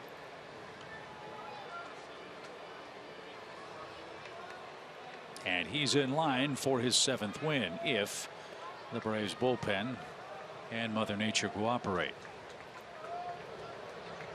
That's unfortunate with the rain, because the way he was pitching and pitch count, he had a chance to go pretty deep into the game. He sure did.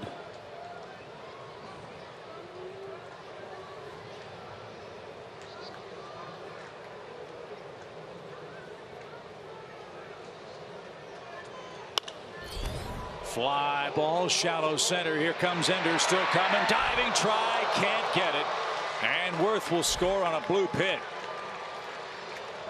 And Ender Inciarte might need a new uniform when this half inning concludes. He came to a sliding, splashing stop as he tried to make the diving catch. And that hit brings home Worth. That run charged to Whistler. It's now a 3-2 game. First move was a little bit back, and you can understand because Bryce took a full swing and didn't hit it that well. That's one of the wettest parts on the field, is out behind short and out behind second. So Washington's down a run.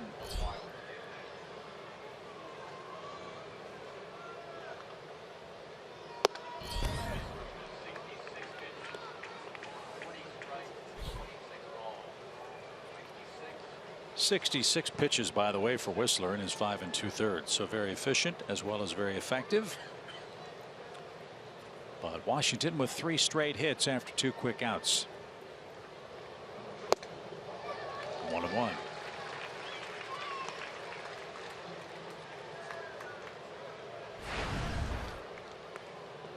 The Mets did hold on and win today. They beat the Twins 3-2, the final score. They will await the outcome of the Cardinals Giants game to figure out their positioning in the wild card race.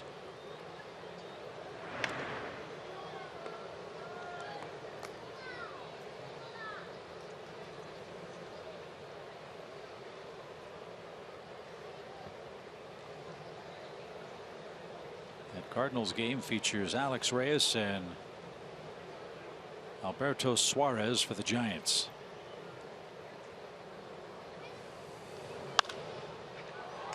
That's hammered foul.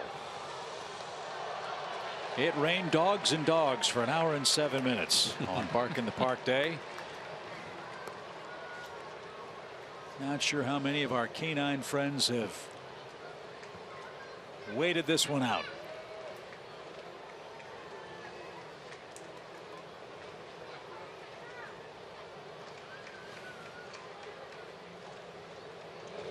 And Robinson just wore one. And I think that might have gotten him in a very sensitive spot.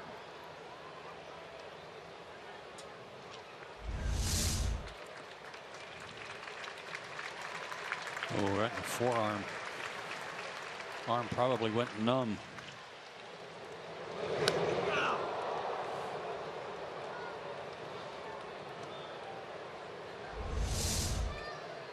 So Ian Kroll was brought on to get out Harper and get out Robinson. He gives up the bloop RBI hit to Bryce Harper. He nails Clint Robinson with a pitch. And with Wilson Ramos coming on, Brian Snitker will again go to his bullpen. It is 3-2.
Hope you enjoyed seeing those smiling faces of the best camera people in the baseball industry. Our great Fox Sports crew, thanks to all their hard work today and all summer long. And thanks to them for hanging in during the nasty weather. Chaz Rose on to pitch. Wilson Ramos greets him. 2 on, 2 out, 2 in for Washington here in the 6th inning. Chaz has certainly done good work for the Braves since they acquired him from Baltimore. 6 straight scoreless outings, including one here 2 days ago against Washington. Perfect inning with 3 strikeouts. His slider, Joe, was, I mean, as good as it's been. Like that? Yeah. Yes. Saw about 9 of them, didn't we, Tom? Yes, we did.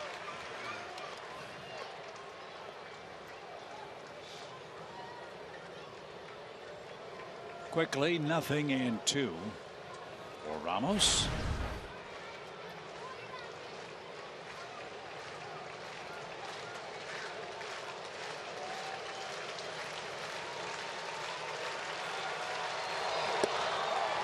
Did he go?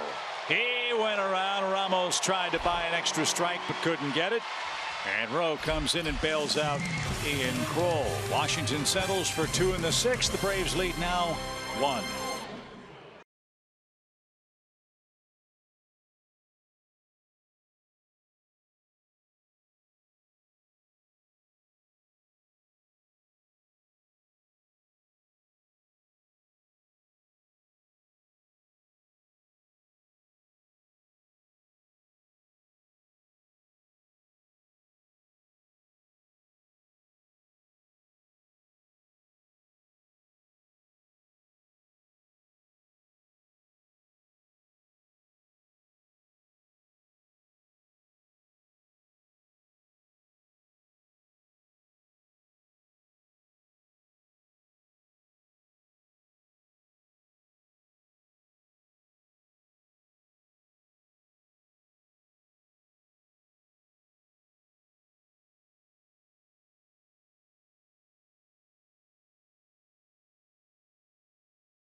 presented by Academy Sports and Outdoors. Right stuff, low price, every day.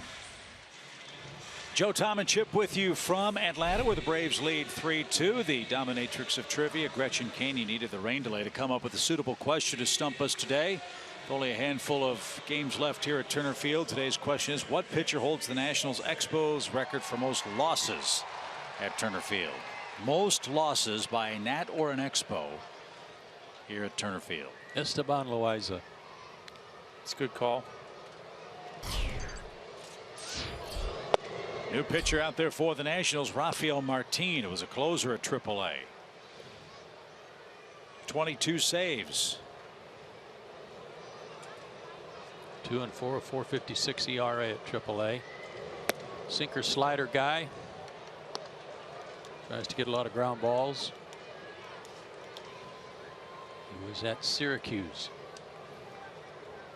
You mentioned that pitch repertoire. Not only, Joe, is it a slider, but the Nationals press notes say it's an upper echelon slider. Grossly underestimated his talents. Sorry, so sorry. I don't know what makes a normal echelon versus an upper echelon slider stand out, but we might find out in this inning tonight.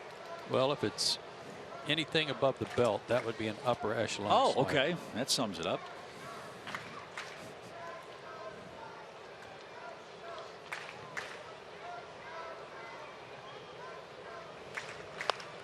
Ripped out a play foul. Braves had pretty good luck against the tall, athletic right-hander with smooth mechanics and a downhill delivery that deceives hitters. Joe Ross tagged him for 6 hits in 3 innings. Reynaldo Lopez had a bit of a power outage. His electric right-handed stuff turned into 2 Atlanta runs. But Washington struck for 2 with 2 outs. Whistler, Kroll, and Rowe in relief of Matt Whistler's 5 2/3 innings. It's now a 3-2 game, and there's that upper echelon and inside slider, and it's a leadoff walk for Dansby Swanson.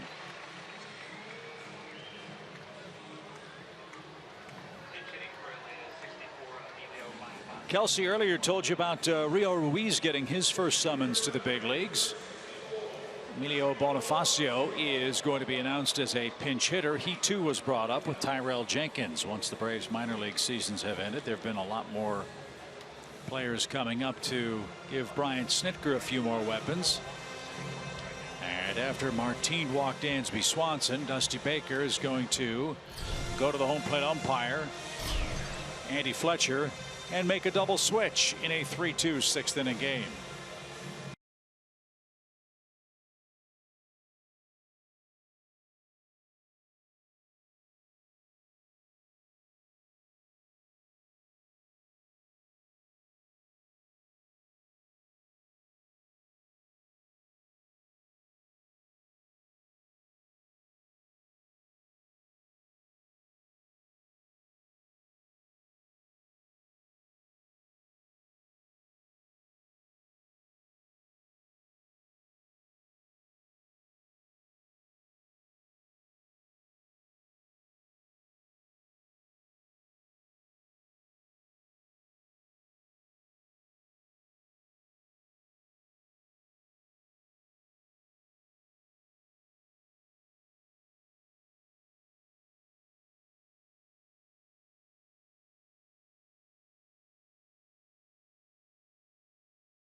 By Delta Airlines, your local Ford dealer, and Xfinity. X1 from Xfinity will change the way you experience sports. Braves fans, it's our final countdown. Get ready for a celebration in Braves country as we play our final 6 games here at Turner Field. The Phillies and the Tigers will be the opponents. We'll have on-field selfies with players, the biggest fireworks show in Turner Field history, and something special for each game during that final homestand. Go to Braves.com/final countdown for all the details. Switches for the Nationals. Ryan Zimmerman takes over at first base, and lefty specialist Mark Zepchinski is on to pitch. Zepchinski has pitched 8 1/3 innings of 0 ERA ball since coming over from the A's. And this was an area where Washington did need some improvement. They were awfully thin from the left side of their bullpen until the trading deadline and just after was concluded.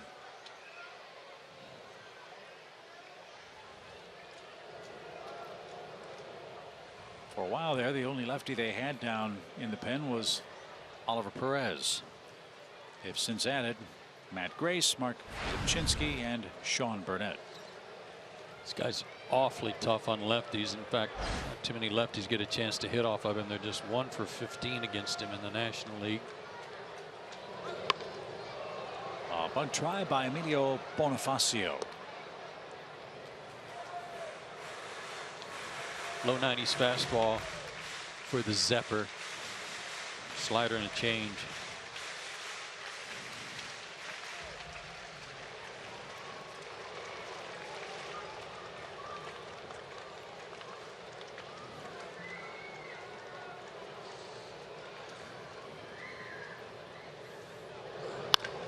Bouncing ball past Defoe and into left field. Standing water out there behind shortstop again. It's real wet. Jason Worth kind of checking it out because that ball hit the water and just died. It didn't get to him. Well, look at that. I'm really kind of surprised that Worth is still out there, that Harper is still out there. And you see the rooster tail of water. And that's the one thing that no manager wants to deal with, especially a playoff bound club, is somebody getting hurt on a wet track. Well, after seeing that, they may not be out there much longer. So the Braves have 2 on, nobody out. Enciarte the batter. Ender has a 1 for 3 day working, and he shows bunt.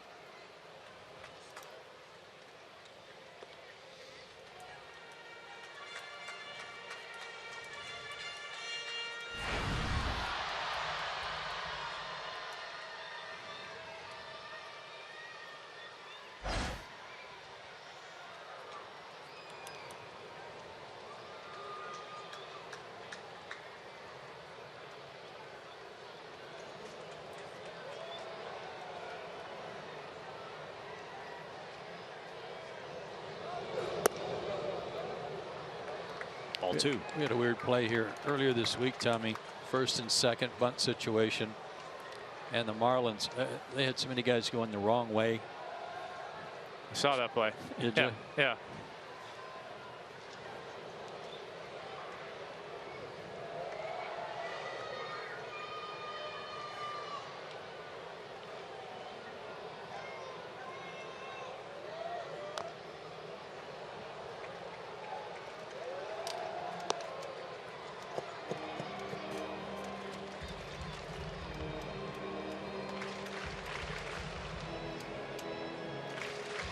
This is a perfect example, at least the way Washington's playing this right now straight up, that if you bunt the ball to third, which is what this play calls for, and you make Defoe field it, there's no one to cover third base. You move the runners up because there's no one for him to throw to at third. And that's exactly what Ender did. Perfectly executed a sacrifice. And the Braves in business, second and third, and 1 out.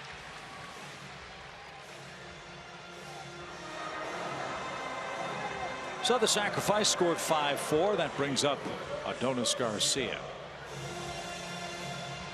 Braves have had some real opportunities today to expand their lead. Bases loaded, nobody out in the second inning. And we're unable to get anything across. Make that the third inning.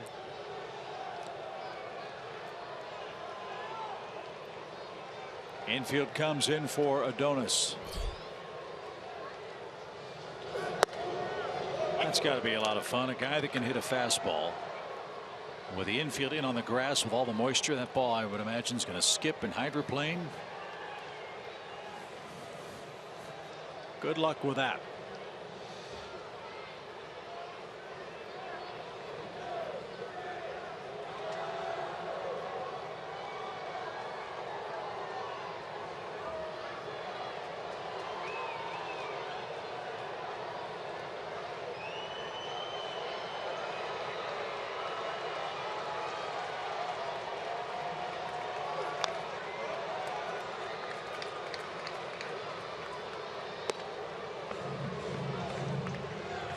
Two-hit day for Adonis with an RBI.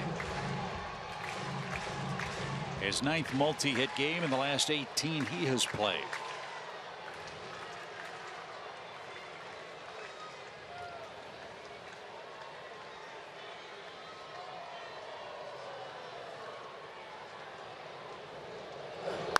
Swing and a shot into left field. That's a base hit, and there's that hydroplane. It got under the glove of Worth, and 2 runs are in.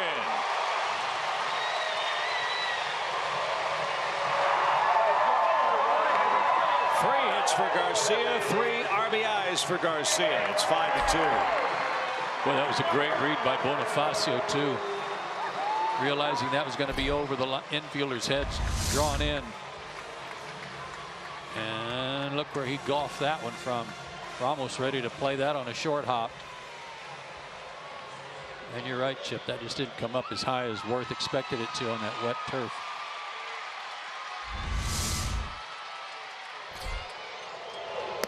So as we showed you earlier, it's 18 straight games for the Braves team with 8 or more hits, a new Atlanta record. And they've extended their lead now to 5-2. And Freddie Freeman's the batter. He's reached base twice, once via a hit, once with a walk. And didn't get that. It's an even count.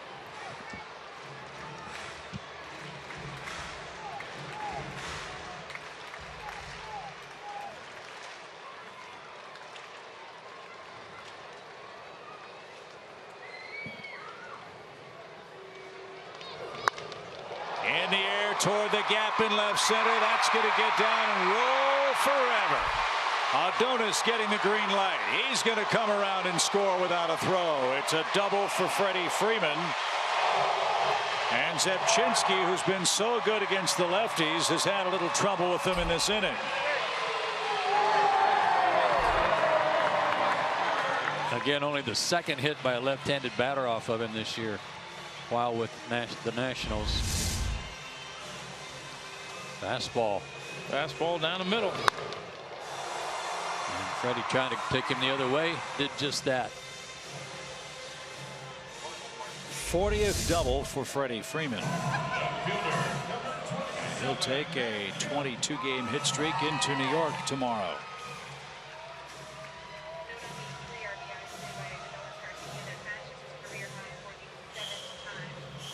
So Garcia with a 3 RBI game today. Freddie Freeman's knocked in a run. Jace Peterson and Dansby Swanson with RBIs. Need one for Matt Kemp. Get him into triple digits. There you go. Matt did score a run. That came in the 2nd. That put the Braves up 1-0. 9 straight games for Matt with a run scored. But they'll take the bat out of his hands and go lefty-lefty with Nick Markakis. Zepchinski with the intentional walk. It's the 2nd intentional walk of the inning.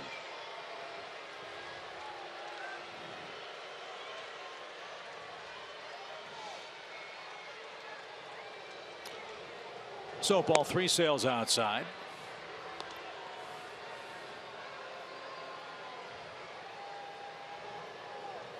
And Markakis is getting loose. I thought you were going to say, and as night follows the day. Well, I can say that if you'd like. As night follows the day, Mike Maddox is out for the chat right. with the Nationals relief pitcher. All right, Tommy. Got to ask you something. No, never mind. Mike usually goes out, puts his hand on the pitcher's shoulder. I don't know if it's an attention-getting thing, but I said, I don't know. Don't do that. I'm in the heat of battle here. I'm trying to get off me. Yeah. Tell me what you got to say. And yeah.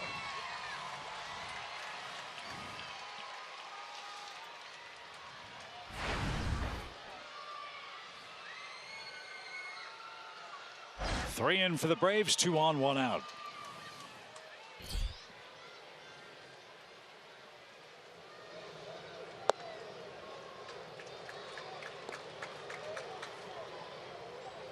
On Bark in the Park Day, the national staff has Cade 9. Is he not just like Markakis twice? That's why you get the big bucks. Yeah. Would only be better if Lance Barksdale was behind the plate. But no such luck. 1 ball, 1 strike. Or Jim Wolf. Yep.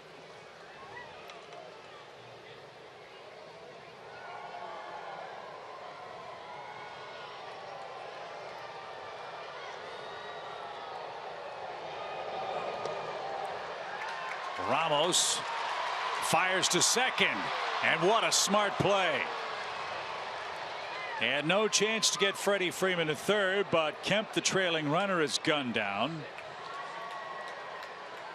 And 2 are out in the inning.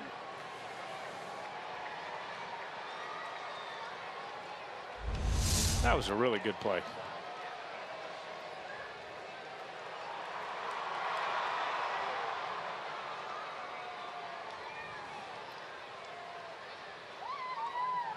Heads up by Ramos.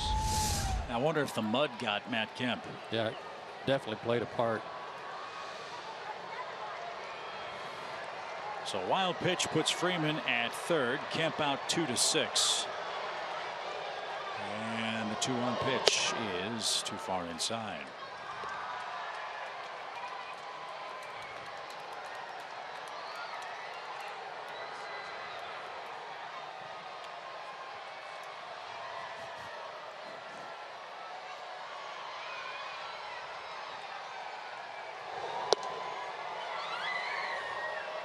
Full count.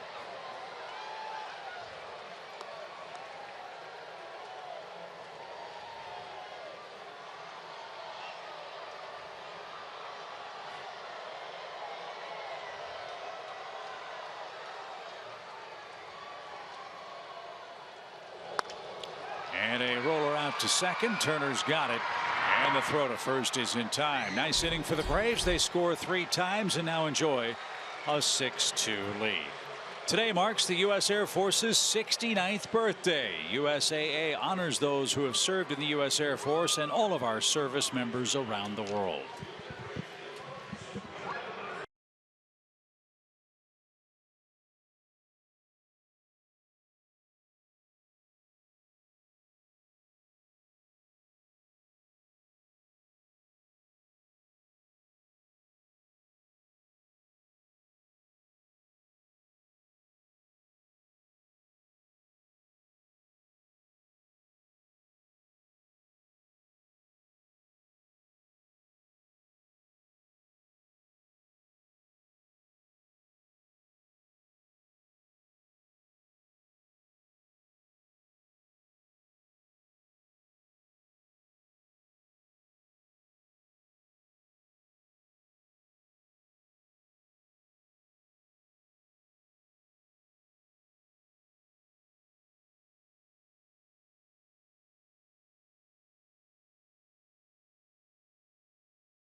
USAA. Insurance, banking, and investments tailored for the military community. Moments ago, Colonel Shannon Caudill was honored with our hometown hero honors here at Turner Field. Just have one more opportunity for a Sunday salute to a member of our wonderful U.S. military, and that'll be the home finale against the Detroit Tigers on October the 2nd. 6-2 is our score after 6. Shea Simmons will come on and face Revere Espinoza and Wilmer Defoe. His last outing was 2 days ago as well. 2/3 of an inning, 3 hits and a run. First runs he had given up since he came back. First run. He's been looking very sharp. Good velocity. Nothing wrong with 95 for a strike for Ben Revere. He's 0 for 2, including a double play.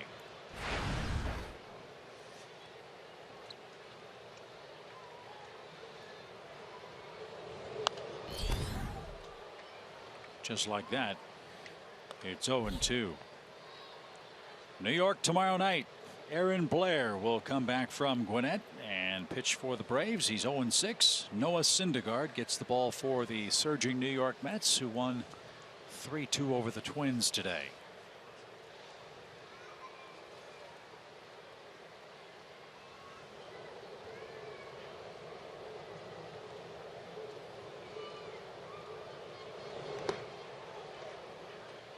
Cardinals have jumped on the Giants with 2 runs early. They lead San Francisco 2-0. And correct me if I'm wrong, if the Giants lose that game, the Mets take over the top spot in the National League wild card. Correct. Cardinals are 2 games behind the Giants.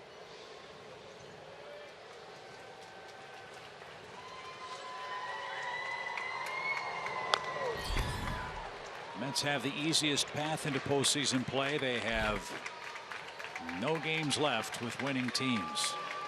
The Giants have to finish up their series with the Cardinals. They have 2 series left with the Dodgers, including the final 3 at AT&T Park.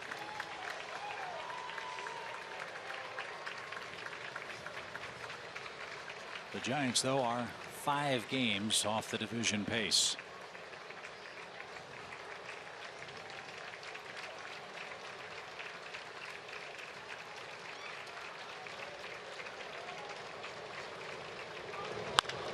Bouncing ball, diving stop, great play and throw. What a play by Jace Peterson, who came to a skidding stop and threw a bullet to first to get a fast runner. He corralled that one beautifully. He's had a good game defensively. And to get a good a fast base runner like you said, Chip, this was a play. He had no room for error and a quick good throw. I didn't think he had a chance when that ball was off the bat. I neither. So a good start for the 7th. Here's Danny Espinoza. He's 0 for 2, including a strikeout. And the rain's beginning to fall again. And we understand that there's a big giant blob of real heavy rain about 2 miles from here. Thank God we're not playing there. Mm-hmm.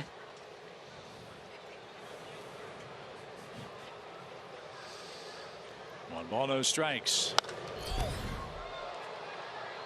Well, the fans who are here with their Labrador retrievers don't mind the rain. Those dogs will stay out in the water all day long. But the fans that have the frou-frou little tiny lap dogs are probably, hey, what are you trying to say? Cradling those drowned rats and getting them to drier climates.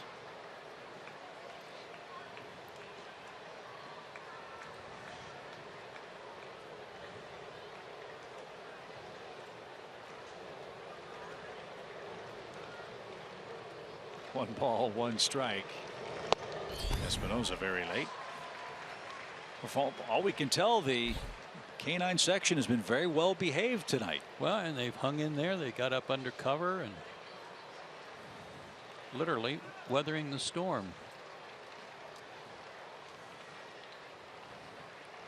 Probably better than some of their owners. 1 ball, 2 strikes. You know, it might be fun. You know, in the stadiums that have the hot dog shooters. Mm-hmm. On Bark in the Park Day, they had to load that baby up with tennis balls and just shoot it up there. And turn them loose and watch it go and see what happens. Yeah. Chaos.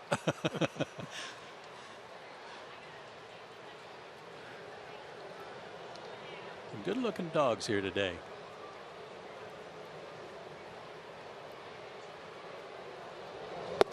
Oh, strike 3. Espinosa wasn't looking for that. I was afraid he wasn't going to call it. I didn't think he was going to call it.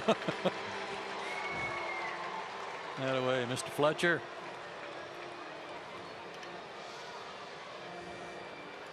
And that's the 2nd out.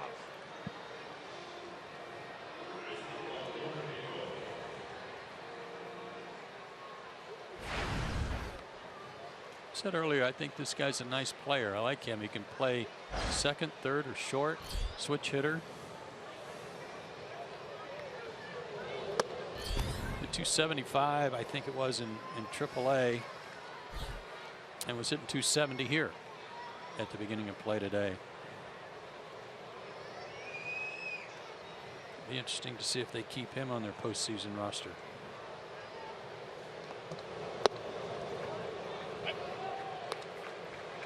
For this half-inning started, Ed Mangan sprinted out to Joe West, the crew chief, to let him know about the bad weather that's approaching. Right there in left field. Yeah. Yes. Yeah. Well, we are playing there. Right on Joe right now. Smart Alec. And Defoe has an opposite field hit. Joe, this is going to get to you before it gets to me, so I just wanted you to know.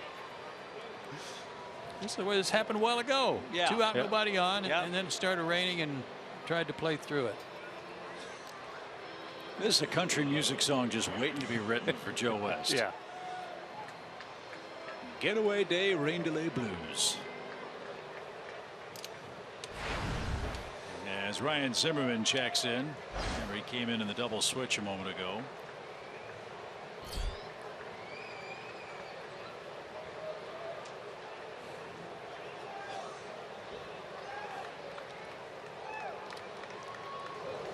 Good cut by Zimmerman. What a good heater, 96. You know, as much as we want hitters to get in the box, you know, and quit messing around, I guarantee you these umpires that are getting soaked out there are doing the same thing. Let's go.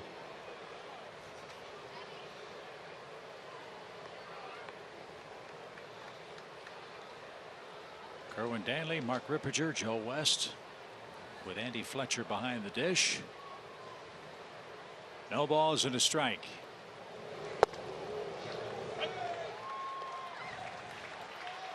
Good hook today. Shea has looked really good since he came back after so much time on the DL.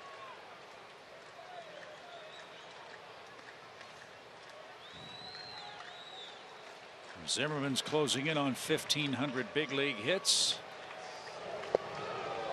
And Simmons was a step toward the dugout, and with good reason. Yeah, should have been. Yeah, that's not even borderline. No.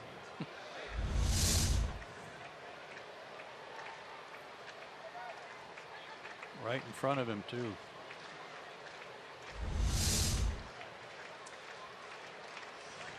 .496 career hits for Ryan, who bats with Defoe at first and 2 outs. Pitch.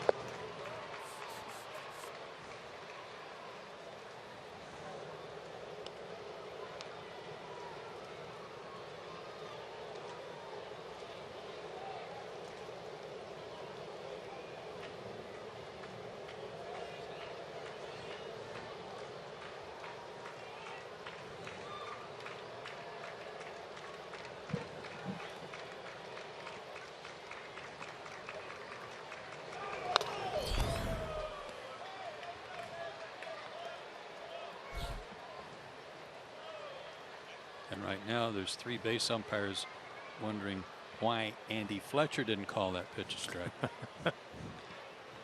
I'll bet you they let him know after the game. Yeah. Andy's done a good job today, but he missed one a second ago.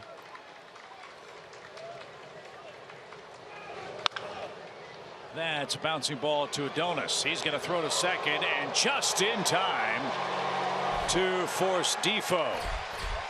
Bang, bang play. Atlanta gets the call. Washington might take a look at this. We shall have to wait and see. It is a 6-2 score in the 7th inning. Andy Fletcher is looking into the Nationals dugout to see if he was safe or out at second base.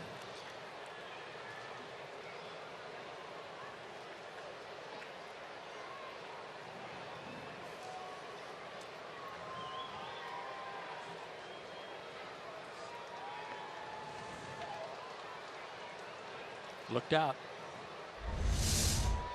So the umpires are waiting. Defoe is waiting. Zimmerman's waiting. And more importantly, Timothy Miller is waiting.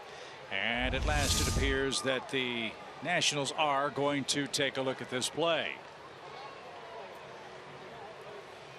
So Timothy will have to exit stage right. They'll have to go get the microphone out from in front of home plate as Washington's going to challenge the out call at second base. And that allows the field to take even more precipitation.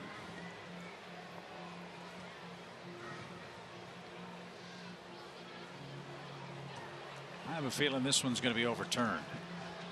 I don't know. I don't know if there's enough. Yeah. I don't know.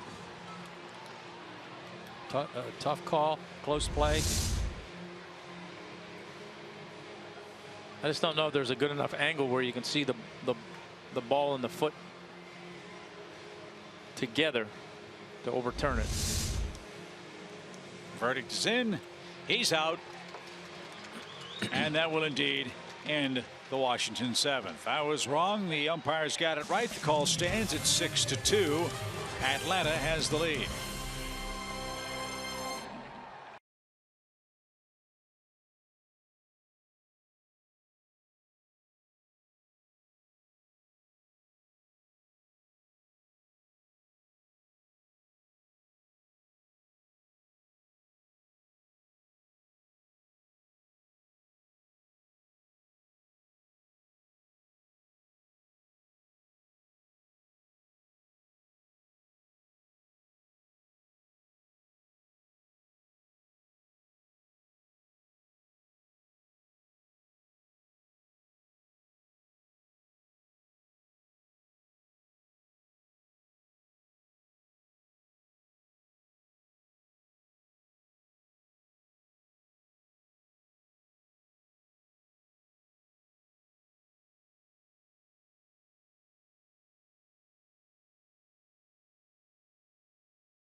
is sponsored by your local Toyota dealers, Let's Go Places, the Georgia Lottery, and Synovus, the bank of here.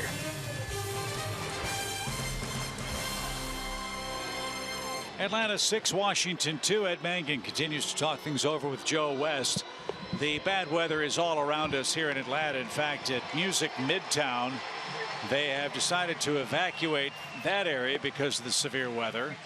But we're going to continue on, at least for the moment, as Trevor Gott is on to pitch the bottom of the 7th inning. While he loosens up, let's take a look at our Turner Field trivia question for the day. What pitcher holds the Nationals Expos record for most losses at Turner Field? There was another guy that pitched for them, Tony Armas Jr. But I'm going to stick with my first gut reaction, which was Esteban Loaiza. I have no idea. I'll say Dennis Martinez. And I'll say Steven Strasburg, who never seems to pitch very well here. I don't know how many decisions Steven had, but let's see if we got it right. Oh, you were close. Yeah. Gio Gonzalez is the guy with 6. How many does Strasburg have here, I wonder? We'll find that out for you. As the rain continues to fall, Gott continues to loosen. Mark Zepchinski went an inning, 3 hits, 2 runs, a walk, intentional, and no strikeouts. And this is Trevor Gott's 6th game. Most of the fans have headed for cover underneath the first deck here or onto the concourse level. And it's Stephen Drew taking over at third base now for Washington. Steven Strasburg, by the way, 4-3 lifetime at Turner Field. Yeah, that shiny puddling you were talking about before is beginning to show up again behind home plate and on the warning tracks, but thank goodness they're not playing there. Exactly. Gott throws hard, 94-97 with a curveball. You can see the water pouring off the helmet of the hitters when they come up.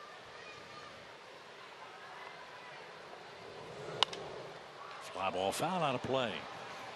You know the reason I say that, Chip, right? Of course, I do know what you said. I mean, for those that don't know, you know, back in the day before all this sophisticated radar stuff, you'd always have a report in the dugout when there was bad weather. And like, yeah, it's really raining hard at the airport. It'd be like, well, we're not playing there, so I guess we're okay. That's the old George Carlin line. Yeah. He'd do the zippy dippy weatherman, and he'd talk about it's 74 degrees at the airport, which is stupid. Nobody lives at the airport. Who cares? Fly ball to right. Harper couldn't get it. Needed some windshield wipers. Might need some galoshes too as he picks that up on the rain-soaked warning track. And Tyler Flowers leads off with a double. I'm with you. I'm surprised those guys are out there. I mean, you know, I admire a guy who wants to play shallow, and you certainly take away some hits. And if you're good at going back on the ball like Andrew Jones, you can play shallow. He's having some real tough paths to balls hit over his head. I think if I were Mr. Harper, I'd back up a little. Well, that's at least the 4th ball in the 2 games that we've done that's been hit over his head. You know, and like I said, I appreciate that opposite fielder outfielder wants to play in because, you know, you give up a blooper. That's a good pitch. That pitch that's over your head is the pitcher's fault, but maybe he's got to start giving his pitchers a little less credit. Or work on going back on the ball a little bit.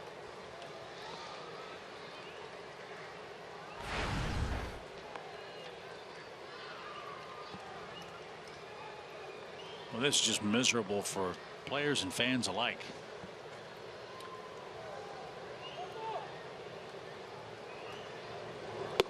And got missed up and away. Ball 2. Cubs lost today. Milwaukee beat them 3-1. Miami beating the Phillies 5-4 in the 9th. The Marlins will face the Nationals next, and that's sprayed foul. Look at the water just vaporize, I guess, off the protective screen. I think you had it right earlier. Spray. Just And poor Jason Worth, look what it's doing to his hair. Well, we saw another example of that up in the upper deck a minute ago. On a play foul. 2 balls, 2 strikes. Tigers finally beat Cleveland. They won 9-5 today.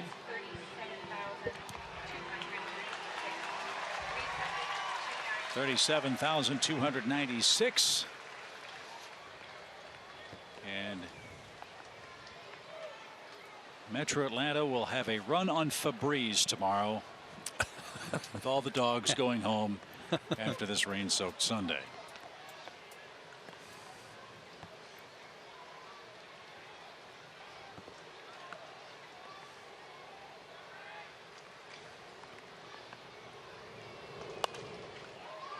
Out of play foul.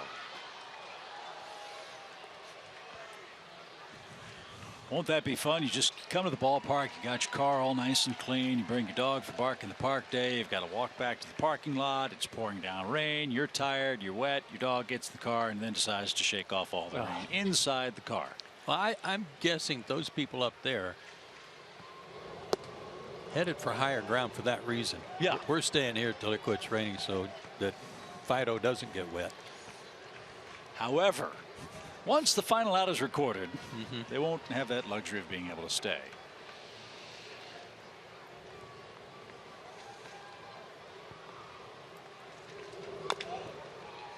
That's going to bounce over to Eddie Perez. That's another testament to Ed Mangan and his crew that this field, this infield especially, has taken so much water and we're still playing.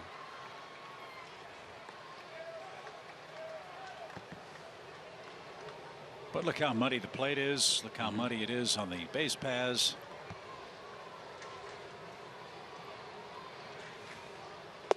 Swing and a miss. There's that good heat. Boy. Perfect spot for that pitch. Peterson didn't get it. And Jace is retired on strikes for a second time. 1 out.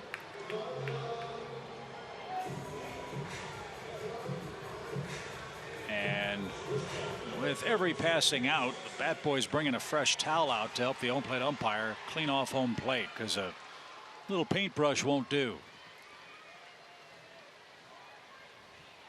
Joe West was asking Stephen Drew to ask Gott if his footing was okay too.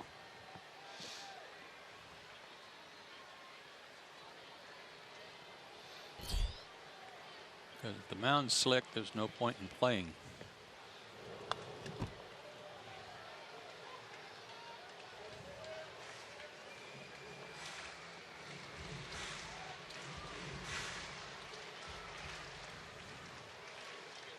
And that diamond dry, Tommy, does that clump in between your spikes? Yeah, I mean, no matter what you do now, your spikes there's mud caked in there, and you try to get it out as best you can, but it's hard to stay ahead of it.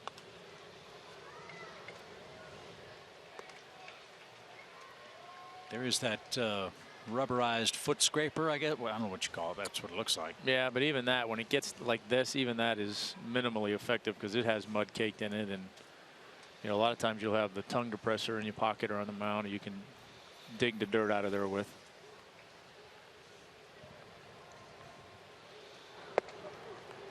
There's a called third strike. Swanson's retired.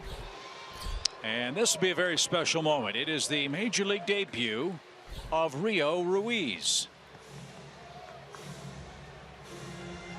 He's going to come on and pinch hit for Shea Simmons. And how apropos is it that Ruiz on a rainy day is going to come on and hit, but first Dusty Baker is going to make another pitching change.